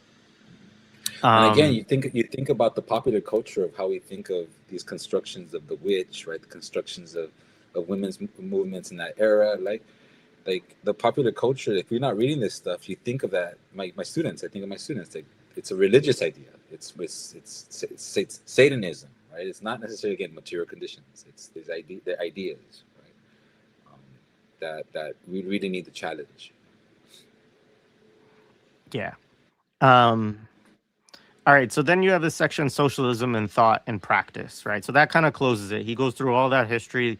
There's a lot that we kind of glossed over there, but basically it's a lot of lining out movements and figures and some of these religious faiths that were outside of the church, right, that were all rebelling, right, and attacking clerics and social formations in that time, Yeah. basically.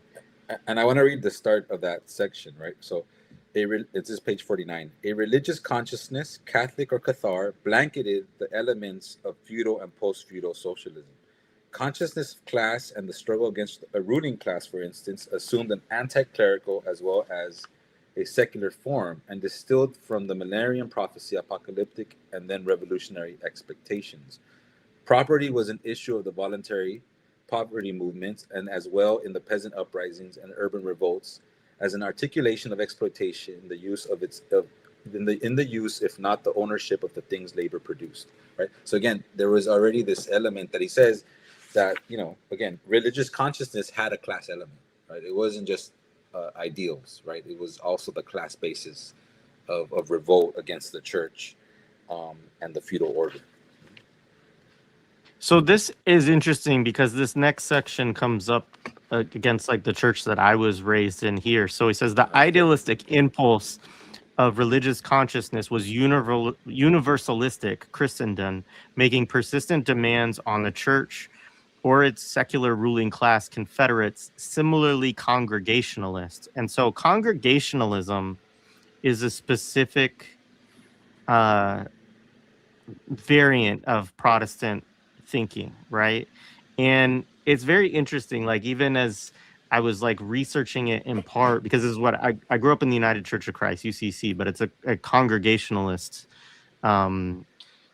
Specifically, the one I went to was called the Congregationalist United Church of Christ or whatever. But congregationalism is prominent within their theology. And I never really thought about this too much.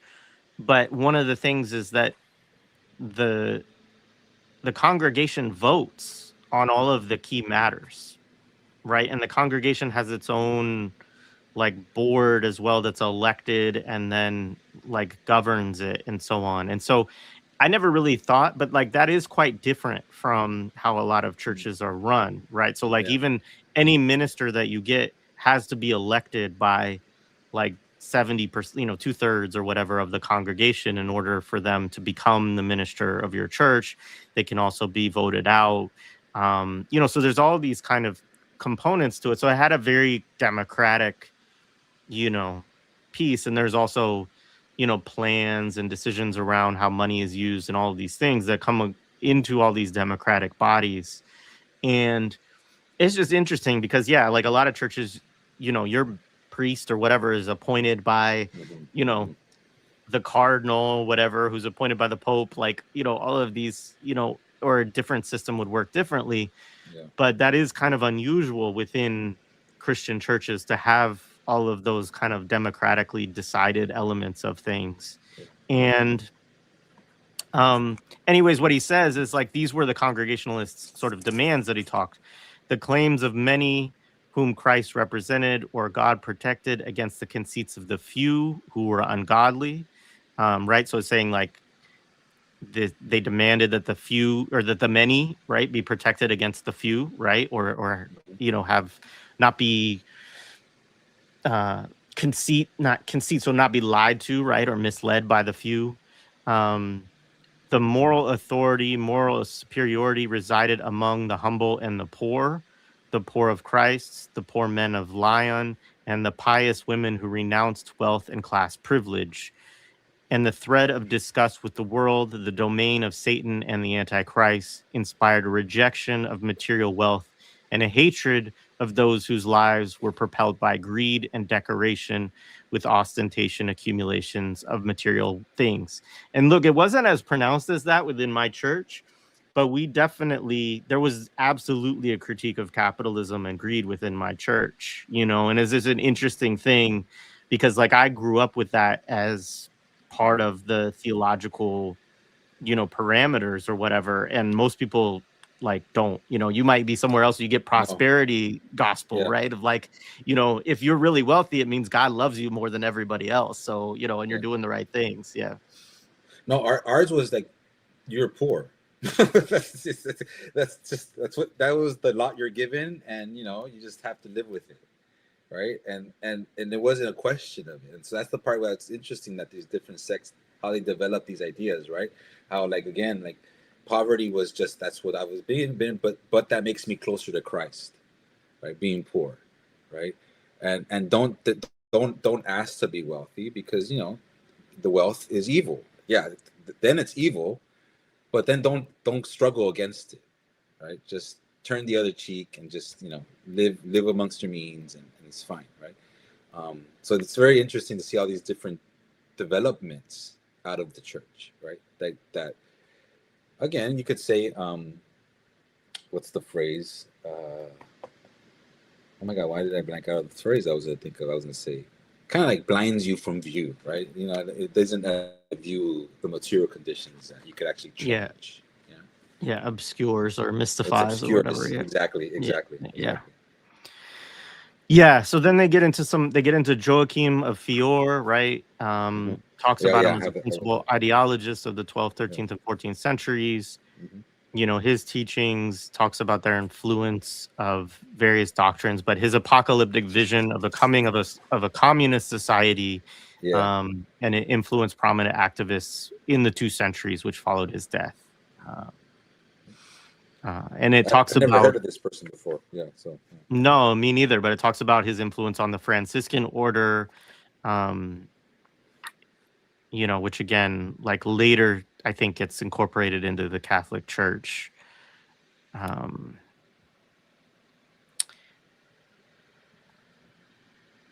So one of the things that has a quote from him, or a quote about him, Joachim believed that the history of the world was divided into 3 periods: the age of the Father, or the Old Testament, that of the Son, or the New Testament, and the final epoch, which was that of the Holy Ghost, when spiritual understanding of the scriptures would be given to all men. According to him, this new age would begin after the destruction of the Christ and would be preached by an order of barefooted monks. Destruction of the Antichrist would be preached by an order of the barefooted monks. And so this is where the Franciscan monks come from, I guess. Yeah, right. And so then you have all this discussion of all these ideas, right? But he talks about then towards the other part, that the role of the Inquisition was to eliminate all these ideas, right? To eliminate these alternative views, these challenges of opposition, right? And he has this passage here. It says, where is it, on page 53? The Inquisition and century-long repression left little behind of the social ideology of the heretics and peasant rebels. But Norman Cohn has provided us with some sense of the latter's worldviews. In the popular proverbs from the 12th century, one finds, and this is like a proverb that describes the conditions at that time, right? Quote, "The poor man works always, worries and labors and weeps, never laughing from his heart, while the rich man laughs and sings. From this miracle plays, each man ought to have as much property as every other, and we have nothing we can call our own. The great lords have all the property, and poor folks have nothing but suffering and adversity. Magistrates, proverbs, beadles, mayors, nearly all live by robbery. They all batten on the poor. They all want to despoil them. They pluck them alive. The stronger robs the weaker." Right? For me, this is more communism than socialism. This should have been called, this is the communistic ideas, right? Because then, if I think of socialism, maybe that's what he's critiquing, the stages, right? For me, these constructions that they're describing of is more communistic than it is socialistic. Yeah, no, I agree. And he goes on, let's see, a little more. I mean, Norman Cohn is influential to a lot of like Robinson's work too, and he wrote a lot on the like kind of millenarian movements as well. I have like one book of his over here somewhere. But one quote here is basically,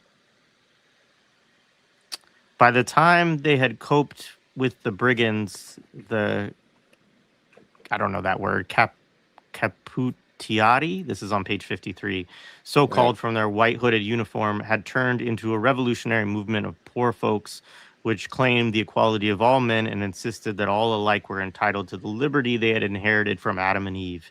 In the end, Caputiari became violent and began to kill nobles until they were suppressed by armed force. The socialist political discourse had begun. Yeah. Yeah. So again, this is kind of like the argument he's trying to make, right? That we see these emergence of socialist ideas or communist ideas in these organizations, in these movements, because again, for me, he's pointing that to the critique of private property, right, and wealth accumulation, which again, yeah, those are our fundamental critiques too, right? The role of private property and capital accumulation. Yeah, for sure. So he goes through some of this, like this next section, he says, when the rich layman, this is also from Norman Cohn, came to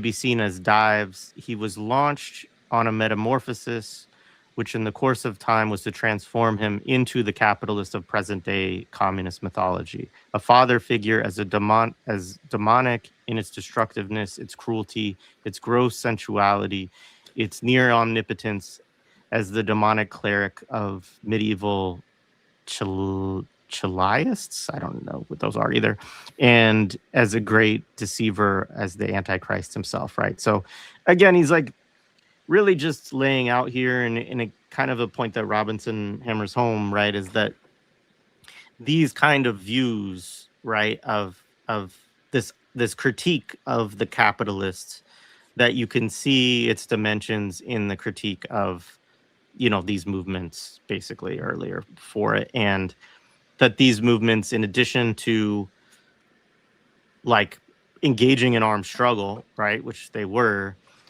also, you know, trying to live in communal fashions, right? So yeah, exactly. They were living in communal fashions. Again, like you were saying earlier, right? There was this idea of doing it at a level that wasn't at a world scale, or it wasn't at a larger geographic scale. It was in their local areas, right? But that these ideas were already forming, these socialistic ideas and relationships, but also, yeah, the armed struggle, right? That they were engaging. It wasn't a peaceful, just like, oh, let's just, wait for things to get better. They actually were attacking their oppressors and exploiters. Yeah, so he goes in, he says, for the next several hundred years, this radical ideology and its rationalist and naturalist commitments would be sequestered in the church's official teachings, in the vows, formal declarations, sometimes hypocritically, and scholarship of the penitent and missionary orders in the southern European mountain retreats of the surviving heresies, and of course, in the imaginations of folk cultures of the rural and urban poor. And he goes on to then talk about like the role played by the Franciscans and the Dominicans. One of the things I found really interesting, just to say, like what he's doing here, right, is so he's basically saying, look, like these movements eventually were crushed and then they were co-opted.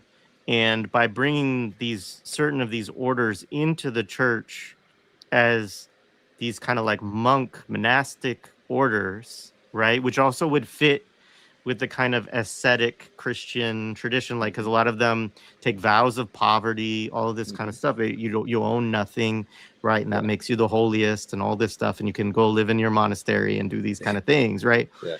But what Robinson's also doing is saying that these orders also carried with them some of these communistic and socialistic impulses that came out of that era of struggle. And then what he does next, as we kind of move towards the end, is he talks a little bit about like what that would look like in certain contexts within Latin America, as some of them were sent off, right? The Jesuits is one that he talks about in particular. Yeah. And it's just fascinating. It's a really good, I think, way that he kind of walks through this. Yeah, because he mentions the Jesuit order, right? Going and creating like commune-like situations in their missions, right? But again, this is in the context of settler colonialism, right? The context of colonialism, that these Jesuits and these orders go into the indigenous community, specifically the one in, where is it? what's the one that he's talking about? Peru, Bolivia, Colombia, and Paraguay, right? The Yeah, I think reducciones. Paraguay is the one that he's Yeah, looking at the most, the, because they're the like the Guarani. Jesuits actually Hmm. join with indigenous people and successfully fight off like Yeah, one colonial army basically at yeah, some yeah. point, which is Because a they yeah. create communes, or what they call reducciones, as opposed to encomiendas, right? So like these different forms of relationships to organization, right? And it's the development of these group, and that they get expelled. They send them back to Europe because they're like, we don't want you guys forming these type of relationships with indigenous people here. But it's interesting that you think then 300-400 years later, the Jesuits in Latin America, like El Salvador, for example, there was a massacre of Jesuits in El Salvador by these organizations, these Jesuits organizing with the peasants, organizing with peoples, right? Um, people's movements and being killed. And specifically, there's these Jesuits that are killed at a university in the University of Central America by the state, right? So that there's these elements that still exist of like social justice, right? Of I wouldn't even say socialist, but even more just like at this moment now, it's just really just social justice and like progressive ideas, right? That still continue to follow. But again, the point that these were pulled in, right? That it was never really the role. It was never really the church's vision. It was just more co-optation to pacify the masses. Yeah. But I mean, one of the things he does say, like to give some credit, is they did, as a part of this co-optation, like he talks about on page 54, he says the role that elements among the Franciscans played in subverting feudal rule is suggested by the 40 papal bulls issued between 1222 and 1297 to protect Franciscans from civil authorities. And he goes on to talk about, he gives this quote from Louis the 13th, quote, this papal protection of the rights of tertiaries, the Franciscan or third order of lay penitents, considerably contributed to the popularity of the order and its consequent growth, as well as to the social change which weakened the power of feudal lords over the masses. Mm-hmm, mm-hmm. And so it's just interesting because he talks about through these pieces that the co-optation was not just strictly symbolic, right? That they Yeah, also, part of this co-optation was also agreeing to basically certain reforms that also weakened the basis in some ways for feudalism in certain areas, right? Which is interesting too in thinking about preconditions of like the emergence of capitalism as well. yeah, Um, it's just interesting that it's not just, again, a symbolic thing, that in order to yeah, really successfully co-opt and all of that, like they did have to make some concessions to some of these groups as well. yeah. And on again, that's contradictions that exist, right? Because on page 58 it talks about the church, its inquisition, or the state could not entirely eradicate the identification of wealth with evil, right? Like this is the constant thing that still even haunts the church to this day, right? It can't get rid of that idea that wealth is evil, right? Like this is construction of wealth accumulation is an evil thing, because again, it's not Christ-like. It's like living on Christ, not like Christ, right? And you go back to like, Hugo Chavez talking about that first communist was Christ, right? Like these ideas still exist, right? In these movements, right? Yeah, so a little bit more on this section with the Guarani, like Mm-hmm. he says among the Guarani of present day Brazil, Bolivia, Colombia, Peru, and Paraguay came to intrigue the European intelligentsia. Here were communes of Christian native agriculturalists whose days were taken up with farming, textile making, militia training, choral singing, and even the manufacture of European musical instruments, right?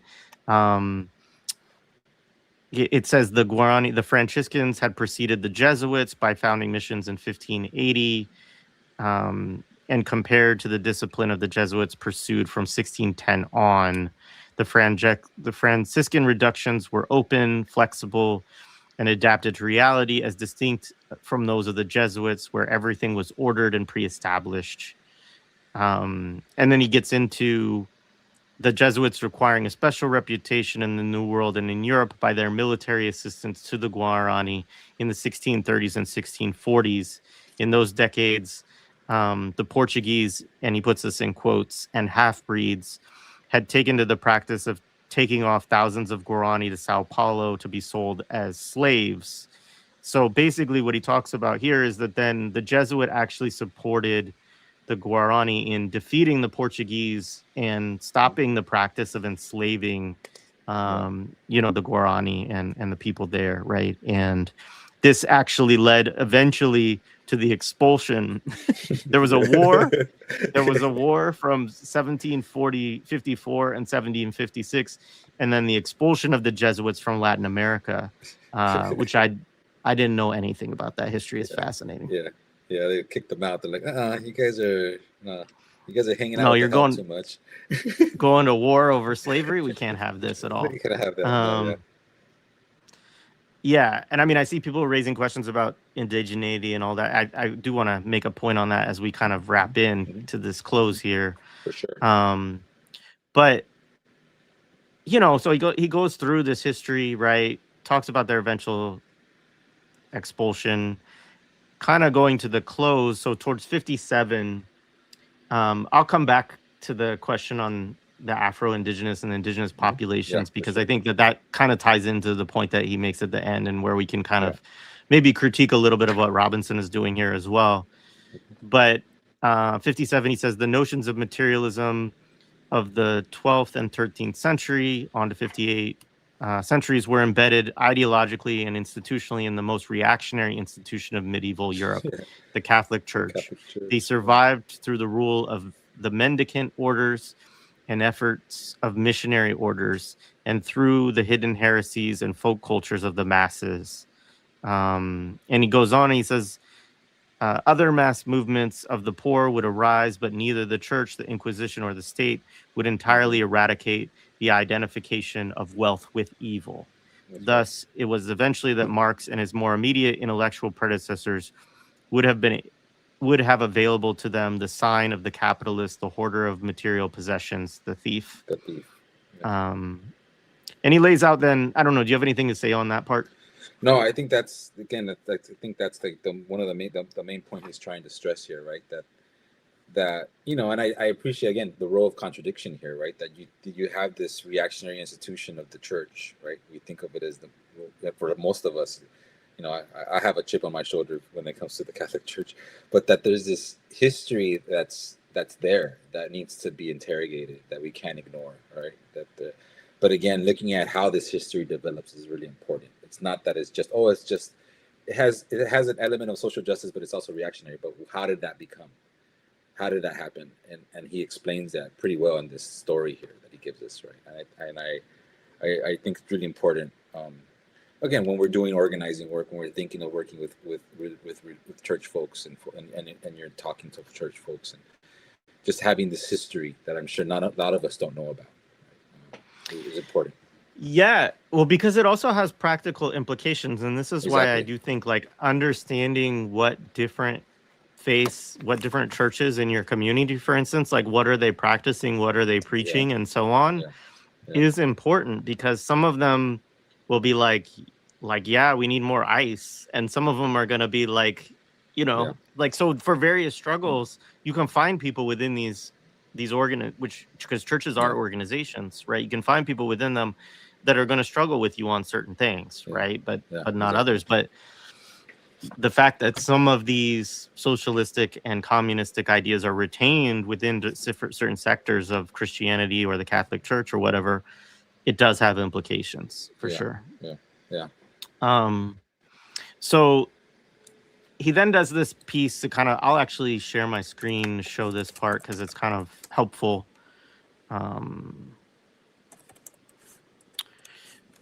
Where he's laying out these four, make this a little bit bigger if I can.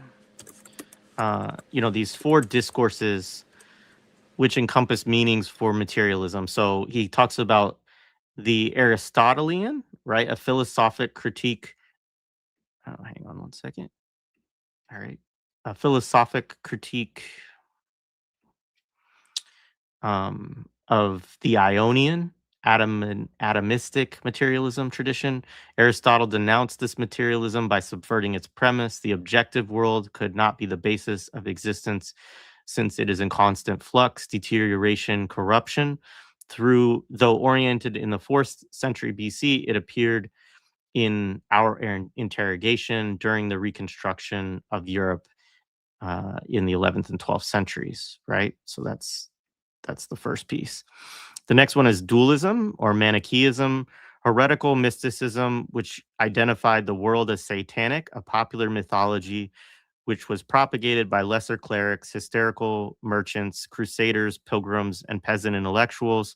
Its ideological complement was scientifically confirmed by the reintroduction of Aristotle's writings to European scholars. That's an interesting point. He did talk about that just in passing in this passage, that there's like a connection between the dualism and Manichaeanism and the Aristotelian tradition.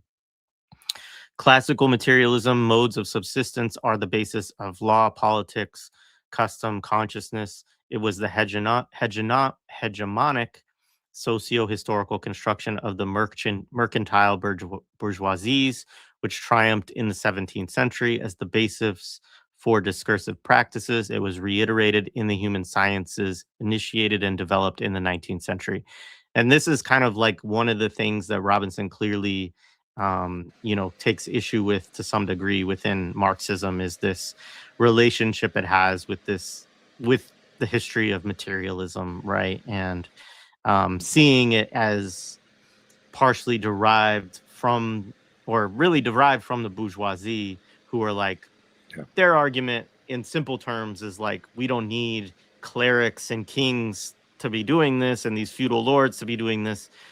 The society is run off of the material, relations and distribution of things. So because we're the ones who do that currently, we should be in charge, right? Which is like how you get to this basically capitalist order that we're in. And then historical materialism, the organization of production is the basis of social order.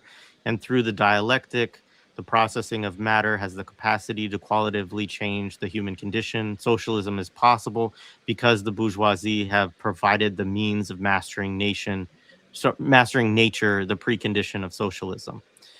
And it's interesting. I appreciate that because it's the one time that Robinson's kind of providing a definition or an explanation of what he thinks, what he's defining as historical materialism. And I don't have a big qualm with that definition of it, really. And so then we'll get back into like kind of how he wraps up this chapter. So he wraps it up, talking about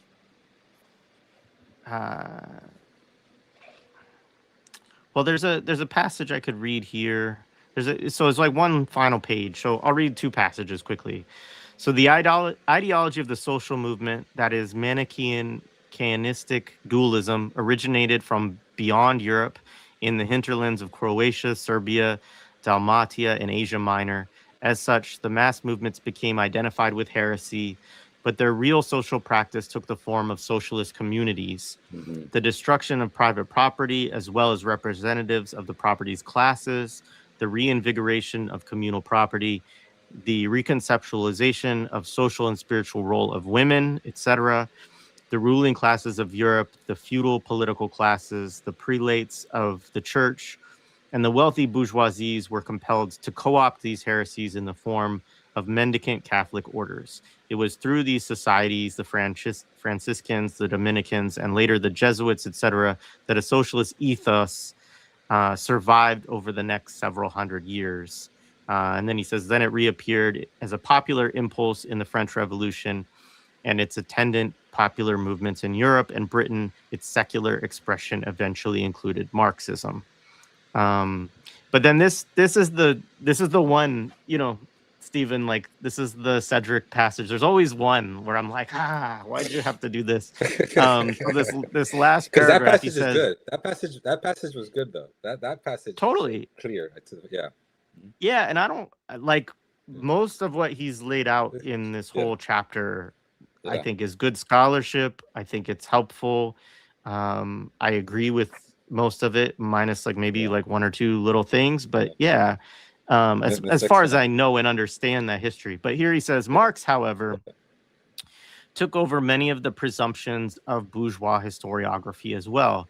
He accepted, with some modification, the stadial historiography as well as its ideological implications. Marx would argue that bourgeois society was a necessary precondition for socialism. He maintained that without the mastery of nature, the unique technological contribution of the Industrial Revolution, socialism was not possible. We now know differently. The rudiments of Western socialism appeared as early as the 13th century without industrial production, right? And so, here we can get into our Yeah. disagreements, and Yeah. as well as like, if folks have other comments in the chat, I'll look at some of For what sure. folks had. And, there was the point raised also about the settler colonial context, which I do think connects here a little bit too. I mean, one of the interesting things, I was reading Torkel Lauson's The Long Transition to Socialism, and he actually notes that this is a quote: followers of the utopian socialist Charles Fourier and Henry D. St. Simon tried to construct enclaves of socialists, he puts this in quotes, communities from North America to Algeria on land that was taken in brutal colonial wars. And he says settlerism was partly a consequence of the poverty and distresses that resulted from the rise of industrial capitalism in Europe, and partly a result of the possibilities created by colonialism and a new means of transport, which enabled millions of Europeans to settle in the quote unquote new world. Um, but I think like this is like some of the issues that you get are questions of what kind of society do you want to have. Somebody had brought up, weren't these just Europeans that are going to indigenous societies in Latin America and seeing what they're doing and being like, hey, like, yeah, we can do this too. And like, we can make some crafts and sell some textiles and, like add in a little bit of a, what would you call it? Like little market socialism element to the indigenous communes and things like this. Right. Um, and, you know, I mean, he doesn't go in deep on what the social relationships were. He can point out that Mhm. these Jesuits fought alongside the indigenous people to, stop the robbery of their folks into enslavement and being sold, right? Which is a good thing, of course.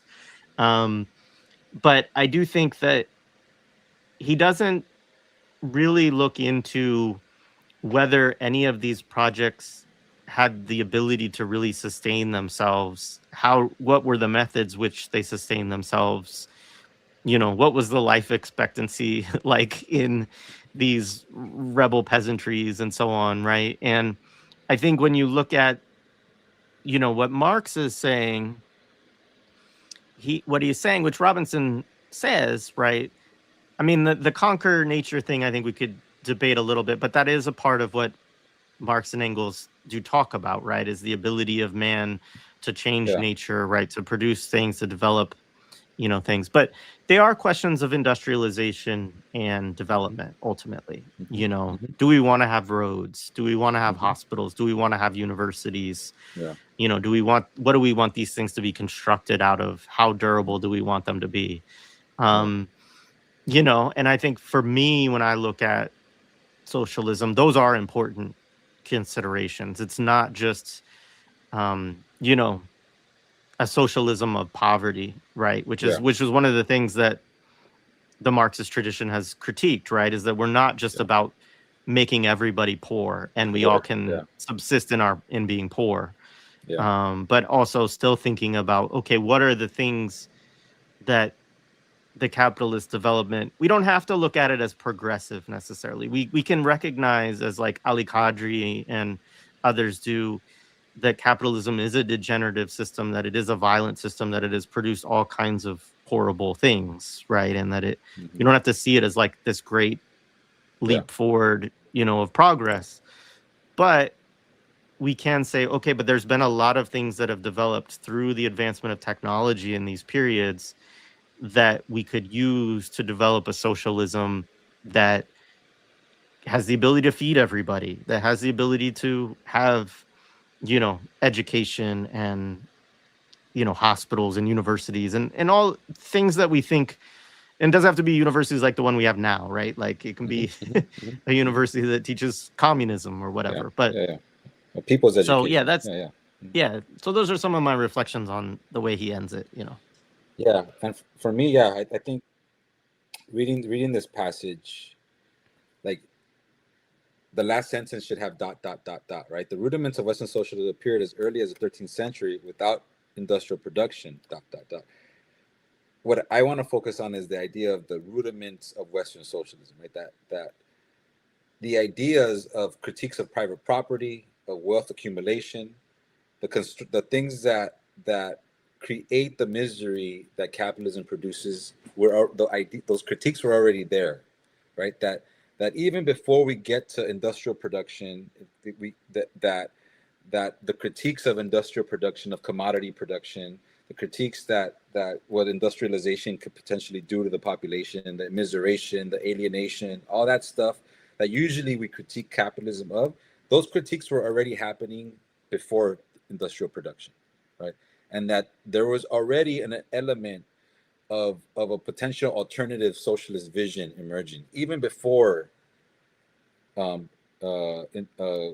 industrial production, right? So that now the critique that he's saying that Marx or others think that in order for socialism to develop, you had to have first industrial society, right?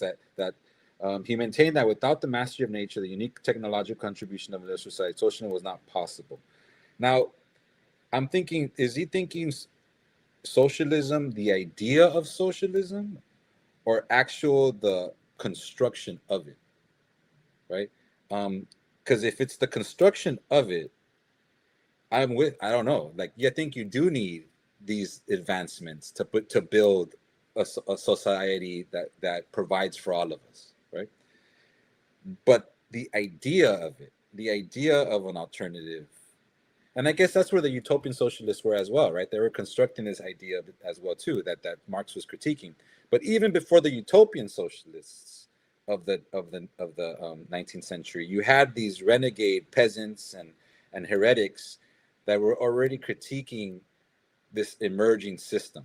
And for me, that's where I find value in this text. That I want to keep on referring to the fact that capitalism didn't expand with an all encompassing hegemonic vision of itself, that when it left Europe, everyone was on board with it, like, yeah, let's go.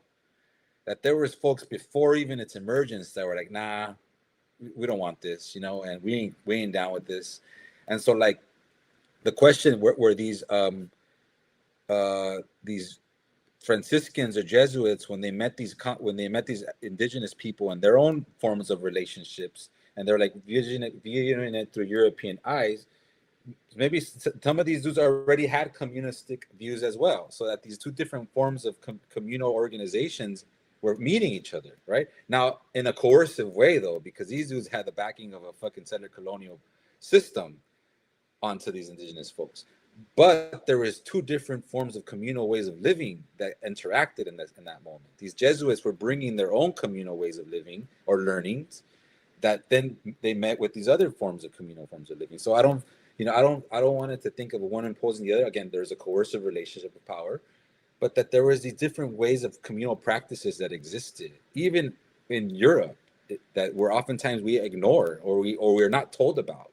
And I think that's one of Robinson's projects of always breaking down these racial regimes. He uses racial regimes in the other book, but these regimes of knowledge that deny us these pasts that could actually create coalitions and create solidarity that have these regimes prevent us from trying to create in the first place, right? And I think that, to me, is what's important here, right? That I do believe, in my position, that we do need forms of industrialization that will create all kinds of contradictions, as we know, in different parts, because we need to feed people, we need to house people, we need to create healthcare for people. Those things can't be done without industrialization. We need national industry. But there's all these other histories that when we just focus on that, that could really mobilize populations that don't know about these pasts, right? That actually would be convinced by these pasts that oftentimes we unfortunately to our detriment are not told about, right? And so I think this section here, or this passage here, is what's trying to, the rudiments for me of Western socialism is what's important, right? That there was already ideas there, that we could really build on. Yeah. No, absolutely. And I mean, I do think that there is a thing. I don't know that I mean, Engels has the whole utopian or scientific, right? And his kind of like polemic. And there are ways that Marx and Engels certainly, obviously we're arguing against folks from the utopian vantage point. I think for good reasons. Yeah. But I think that I guess this again comes to me to some of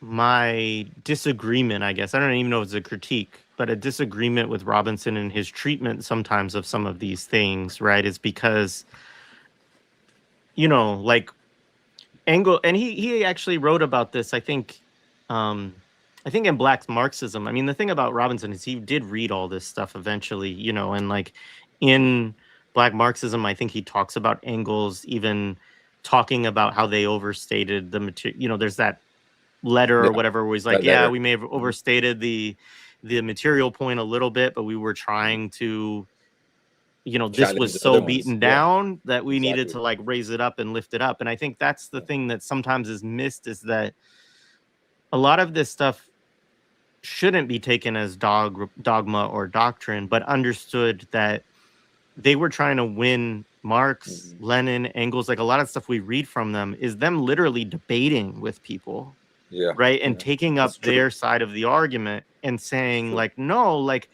that's what you're doing over there is nonsense, right? Like, this is where it's at, And I tend to agree with them a lot on their side of those debates. But I don't necessarily think just because we have those debates, again, to what you and I have talked about in the past, that those are antagonistic contradictions between us, right? That so like we can still organize with you, we can still struggle with you, but this is our political line, and this is the reason why we take this viewpoint, right? That's right. Because I think that there is a problem of, it raises questions of what do you do, right? Do you just join, go become a Franciscan monk because they retain, this socialist idea, and say like, how can we revive? I know that's not what Robinson's saying at all. I don't want to paint him in that picture at all. Of course not. But I do think that people can. It's a good note, I guess, to those of us who like uphold scientific socialist tradition of. Like leaving that space that you have to be able to struggle with, and that understanding too that a lot of people who may come out of these traditions may have, some of the same ideas, right? Like there are people on the right that have critiques of the elite galore, right? They could be bound up in some conspiracy theory or in some, racist view or whatever. But to the extent that you could struggle with them, I'm talking about like on an individual level. I'm not talking about doing this with like trying to convince Tucker Carlson or some shit like that. But like, with individual people, they're going to have reactionary views. But if that reactionary view also includes something that's material to their lives, right? That is, and there's a kernel of something that you say, well, I mean, this is how I'm not a good organizer, but people who are good organizers can do this well, right? Of like getting in with people and helping to break down those misconceptions, the stereotypes, those things, right? And figuring out how to incorporate those people into the organizing or coalition and so on. And the point that you raised, Stephen, just quickly, I totally agree with you on the history, fascinating, and I do think important, and not it's something that's definitely hidden from us, this Yeah. history that he lays out here. Yeah, but and to your point, the idea of humility, right? I think is really important in our organizing and when we're building with people. The humility aspect is so important that oftentimes a lot of us, we forget about the humility, and because we have the line and we believe our line is correct, our humility is out the window, right? And I think that's an error in our organizing, right? When we don't have that humility, not only to meet people where they're at, but to, because that's an important point, but like have the humility to then recognize why they're there, and maybe you were there once too, right? It's like, like I think Malcolm X has a really good point. He has a quote about that, right? That don't go after some people because they might be in this. You might have been at the same place they were at one point, right? Or, and so I think the humility in our line and our position, is important. And then the other point that you bring up, I think that a lot of the texts that we read from the past are these debates. Yet, what does the current conjuncture tell us then? It's not the same moment that those debates that were being had back then. How do we put them in the current conjuncture rather than see them as static debates and that's all they were? Like, how do then we apply those debates now? How do they make sense today? How are they applied today? How are they shaping our organizing and our understanding of the world today, right? And so, like, for me, that this text then and looking at these different movements really gives me more of that there's cracks in this church that I grew up in that I could still possibly build within, right? That it's not a completely throw it out the window, that you could still find spaces of building as much as I have that chip on my shoulder against it, right? And that's the humility aspect that I have to contend with myself personally, right? That it's like engaging that part of that I usually seen as just reactionary and just like, nope, I have nothing to do with it. But today's Ash Wednesday, isn't it? Talk about what a day to talk about this. I think it's Ash Wednesday. But like building on that, right? So I think it is. I don't know. Yeah. Yeah. Shame on us. We don't have the thing on our heads. Like, what are you doing? I've never done that. We didn't. Yeah. Oh, you guys didn't do that. Yeah, we did. We didn't do that. I'm gonna get a phone call from my mom pretty soon. But yeah, that's right. That's the issue. I think for me, it's important. Yeah. Because how do we get these texts that we're reading and really make them concrete, and how do they help us to mobilize? Right? It's not just for us just to read, it was great history, cool. But how do we use this to mobilize people? Right? Is it useful? Maybe it's not useful, but I think it is useful. Yeah. Yeah. No, I agree, and like I said, it's really only that last paragraph that that I bristle at within this chapter, because I do think that he's doing something. I think he's doing something dismissive there of Marx that he doesn't, from my vantage point, need to do. But that is little slaps in the face here and there. Yeah. All right, so let me see. So I'm going to go through the chat. So okay. Is it fair to say Robinson was more interested in the nature of knowing more than just understanding and using Marxism correctly? I'll let you answer maybe the first part, but the second part, I would say, I don't think he's interested in understanding and using Marxism correctly. I think that he may be interested in having a conversation with Marxists to some degree, but I don't think that he had come to a conclusion that Marxism wasn't for him, basically, even though he was very interested in it. That's what I think. Yeah, I think go back to the point you were saying, right? The conversation with Marxists, because he was around Marxists. That's all he was around of. If you think about the Institute of Race and Class and when he was in Birmingham, like that's all he was around, just Marxists. The conversations he had with C.L.R. James, Walter Rodney, the people he was writing about, Emile Cabral, Frantz Fanon, right? But he just saw the limits. He saw there was a limit for him personally, right? That was a blind spot in Marxism, I think that first part about knowing, I think that the idea of like, how do we know what we know about Marx and Marxism, and how has that shaped our organizing and our understanding of the world, is what he's interested in, and the limits that it might have. And again, I think for me, it's been useful, not because it's steered me away, but it's just given me more of a clarity of how then I apply my own understanding of Marx and Marxism, and uphold it still. Yeah. It's also the first day of Ramadan. Ramadan Mubarak. Yes.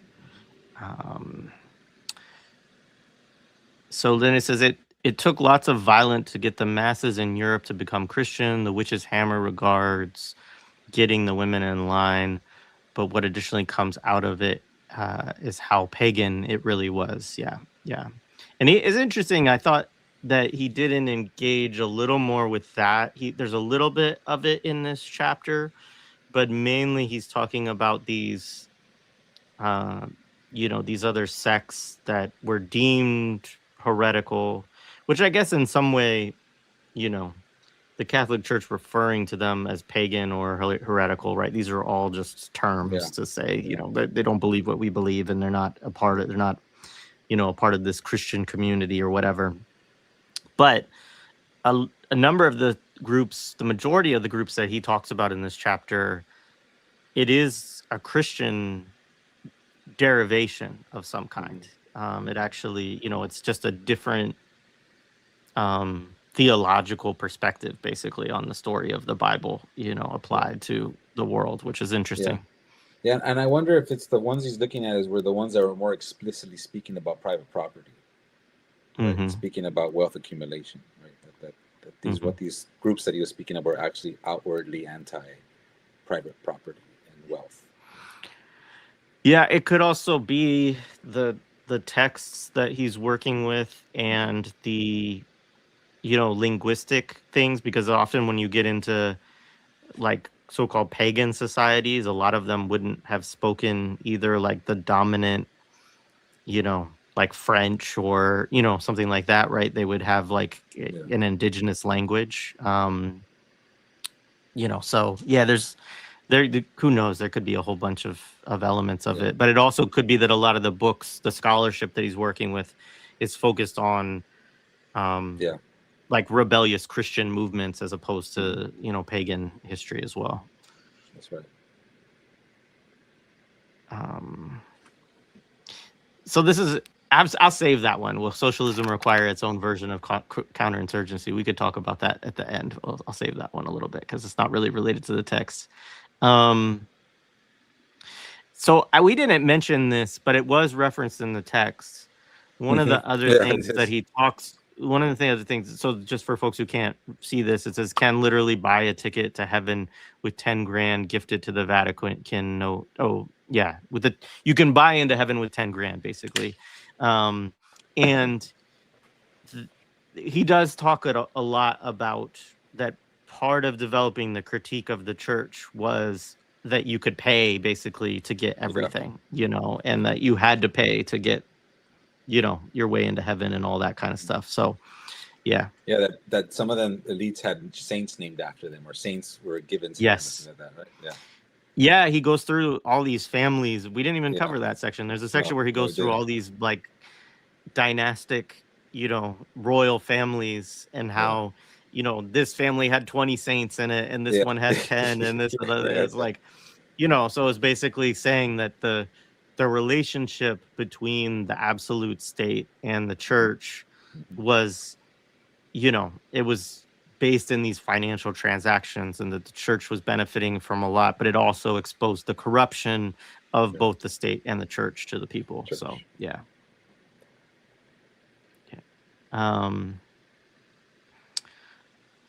a lot. So this is about the church. A lot that they're not redistributing is an understatement. The Catholic Church is one of the largest landowners on the planet, and the Holy See is a sovereign entity that doesn't disclose its wealth. That's absolutely. That's right. I was referring less to the Catholic Church and more to like just, your local church that may or may not even be a part of like a larger network or whatever. But even among,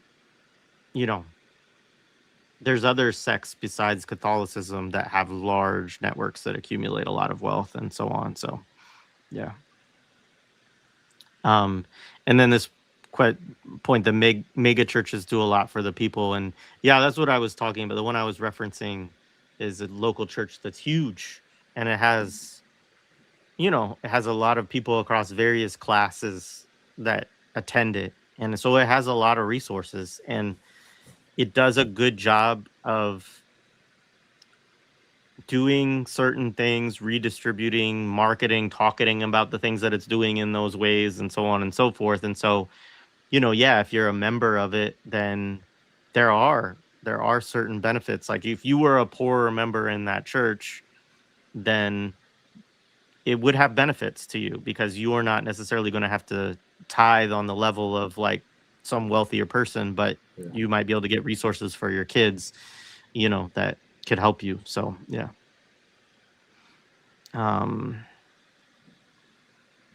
We need universities, in quotes, after they destroyed the public infrastructure. Yeah. And this is the part of the whole question when you get into, I think, discussions about utopian socialism is, yeah, we can talk about how they model the ways of being together and cooperation and so on. And I think that's important. And it's something that sometimes folks within the scientific socialist tradition dismiss too easily, because that is important. And when you get to, trying to construct a socialist society, like that's what you have to deal with a lot too. And that is in contradiction or relationship also to the question of, development, right? And beyond how do we relate with each other, the development of productive forces, right? Yeah. Like how do we get to a place where we can actually feed everybody and all those things.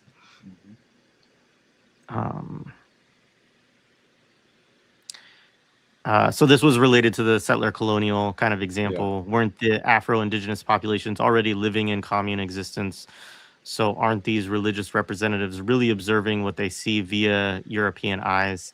Yeah, and I thought that was interesting with regard to like also that passage I read from Torkel Lawson's piece too, is it's like, we don't have a lot of detail on a lot of these communes and what actually was going on, but like me and Steven can go, like, live in a commune in Venezuela. It's already organized. It's already doing something. We're not necessarily like, we might be able to learn things from it. So that's a good question of like, do you even consider that European socialism, right? At that point, there might be, some exchange there or whatever, but yeah. But there's also some of the communes that Robinson's talking about in the section also are not that. They're actually ones that were existing in Europe and fighting against the church and local clerics and all that kind of stuff. Yeah, and those traditions, again, are not known to us. Right. All right, let's see what else. I opine the main point people don't consider is that Europe has almost not naturally occurring resources. For socialism to truly develop means land reform, etc. Europe will cease to be fed. Yeah. I mean, this is kind of in some sense, the point that Robbins was making about like colonial backwater and the recurrent fall of these, what he calls bourgeoisies, these mercantile classes and so on, is that it was very difficult to sustain development in Europe for a very long time. All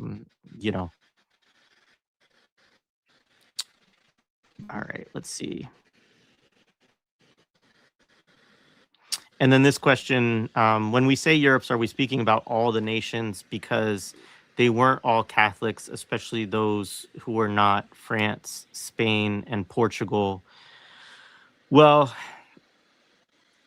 so one, Robinson fully recognizes that and makes pains always to say that like Europe is fictional and talks about when it emerges as an idea even, and does connect that idea part of the point he's making is that it is the Catholic Church that develops or creates the idea of Europe, essentially, that it is, in a sense, Christendom.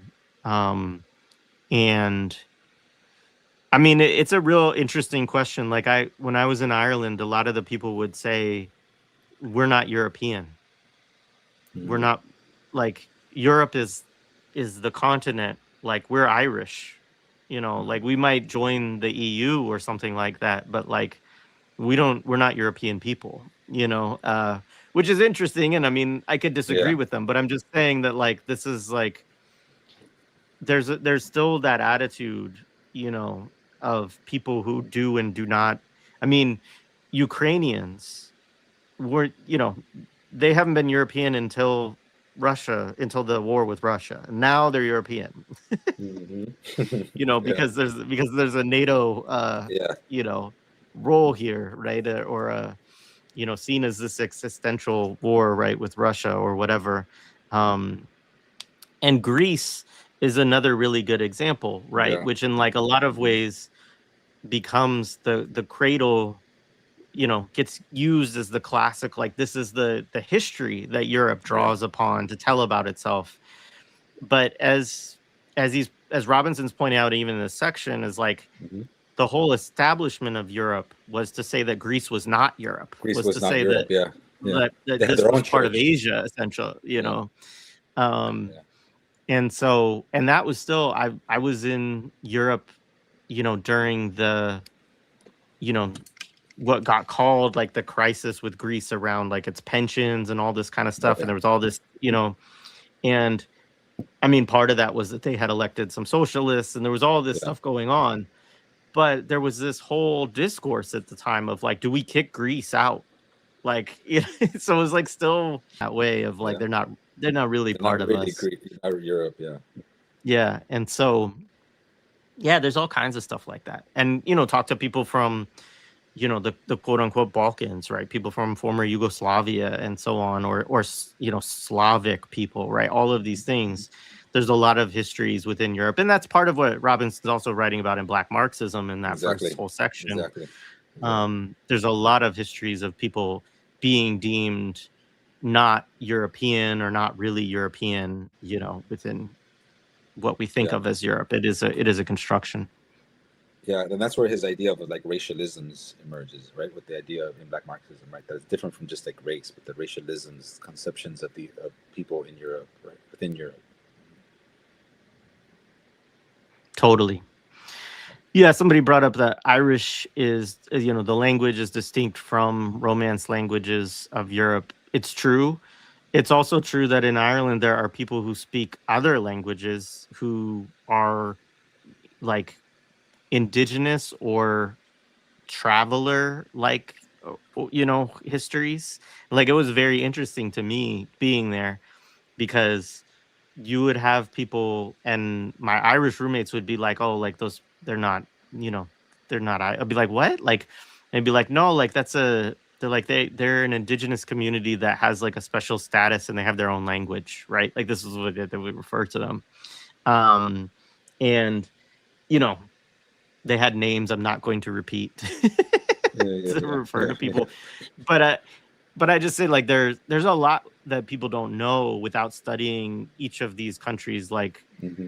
in specifics about, different cultures and a lot of what we would call as ethnic and so on. Mm-hmm. Um, you know, that are like racial distinctions to Yeah, them, to in them. certain ways. Yeah. So yeah. All right.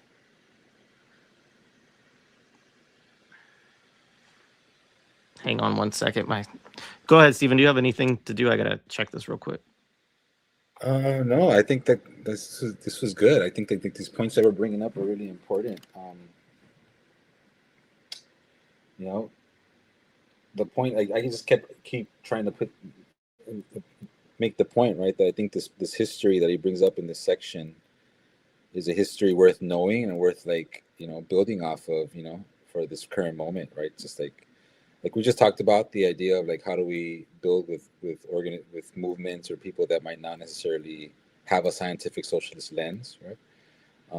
but also just you know, the fact that these forms of socialism or conceptions of socialism existed even in spaces that might not identify themselves as socialists. And I think that's the part that I think is important for us today, right? That there's a lot of people that I could technically have conversations with that might be scared of the term socialism, but actually have ideas that have been shaped by their church, by their religious views that actually are socialistic, that we could really build off of, right? And meet with them at that point, right? Have a unity on that. Yeah, absolutely. All right, I do have to jump in a minute. There's a couple more comments I'll go through quickly. So are we saying Europeans are more representatives of the elite or those to aspire to those levels, like here in the United States? I'm not really making that point so much, and I don't think Robinson's making that point so much as just saying that that it's a construction, right? That it is a construction that comes about in a certain period in time, much later on than most people think about it. So that if you were to talk about something like European history, like if we're really talking about a history in which there was even an idea of Europe, you can't go that far back. But if we're talking about the history of this like subcontinent, really, right? Because it's not even really separated from Asia continentally. Then obviously it has a much longer history than that, right? And so a lot of times we're just using it as a shorthand to refer to this space, this this subcontinent where people live. But it's important to understand that the idea of Europe and the idea of the West, which is what Robinson is talking about, was something that was created in negation of something else, to create something new and to say that, as they said, like they wanted Charlemagne to say, I'm the ruler of the world, right? Because he was the leader of the Catholic Church, the king basically aligned with the Catholic Church in that era. And so it's an evolving concept for sure, and one that is flexible, but that's the way that, racialization also, it works, right? And that's kind of what Robinson's point is with racialism, is like, you can be placed within this thing if it benefits the ruling class or whatever, or you can be taken out of it, right? If it's to their benefit to say you're not a part of it, right? And we see that play out over and over again throughout history, where people are incorporated in systems or they're kicked out, right? We're seeing a lot of that right now in the United States, where they're actually looking at, like, can we denaturalize folks? Can we say you're no longer American, right? For different reasons. So yeah. All right. I think this was a good point. Robinson is mainly dissecting the epistemology of Marx, not its value. It's still a great tool, but I think understanding how it's made and works help us all better understand its limits. Appreciated. And then, will socialism require its own form of counterinsurgency? This is a whole different episode to some degree, but I'll just say quickly on this that, I mean, rather than saying will it require, I would say that it has, like, historically, any version of socialism, or we shouldn't even say socialism, but attempts to create the conditions for socialism, or projects that's like has socialism as a goal, has communism as a goal, it has involved its own forms of counterinsurgency, right? Because it has a state, and that state is looking towards who are the people who are attacking our state, our interests, our projects, right? So, I mean, Marco Rubio is not a great example because his family left Cuba before Fidel Castro came into power, I believe. But, there are many Cuban exiles or people who faced some form of repression or exclusion by the Cuban state because they wanted capitalism. They wanted, and the Cuban Revolution was like, no, we're building socialism here. Like, if you're not with our project, get out. Like, know. Well, the Sandinista revolution and the Contras. right? Yeah. The Contras were an insurgency funded by the U.S. Right. And then Right. the Nicaraguan government had to quell that, right? So there is an Yeah. example of counterinsurgency in that sense, right? So the idea of insurgency, right, is a neutral term. It doesn't necessarily mean always on our side, right? Insurgency in that sense, right? Or counterinsurgency is a neutral term in that sense, right? We usually use it in the term in the United States as something that's anti-liberatory, socialist, right? But in the text of socialist states, they've had to require their own forms of counter surveillance, yeah, definitely. Yeah, absolutely. And it's interesting. I mean, look, I think there's all kinds of messed up stuff within the logics of counterinsurgency of what you read within the United States, like within those texts. But one of the things that's fascinating about if you dig into it is like they actually care about how did Soviet Union conduct counterinsurgency, because we might be able to learn some things from what they did. Or how did the German Democratic Republic conduct counterinsurgency, because there might be lessons there, right? And so there's an interesting thing there that way, because the people who uphold the discipline now like don't have to think too much in the Cold War logic. They're just like, okay, the states that we control or we want them to be a certain way. And like, as people who are in the military or in policing or whatever, what do we need to study to be able to stop people from changing things to a way we don't want, you know?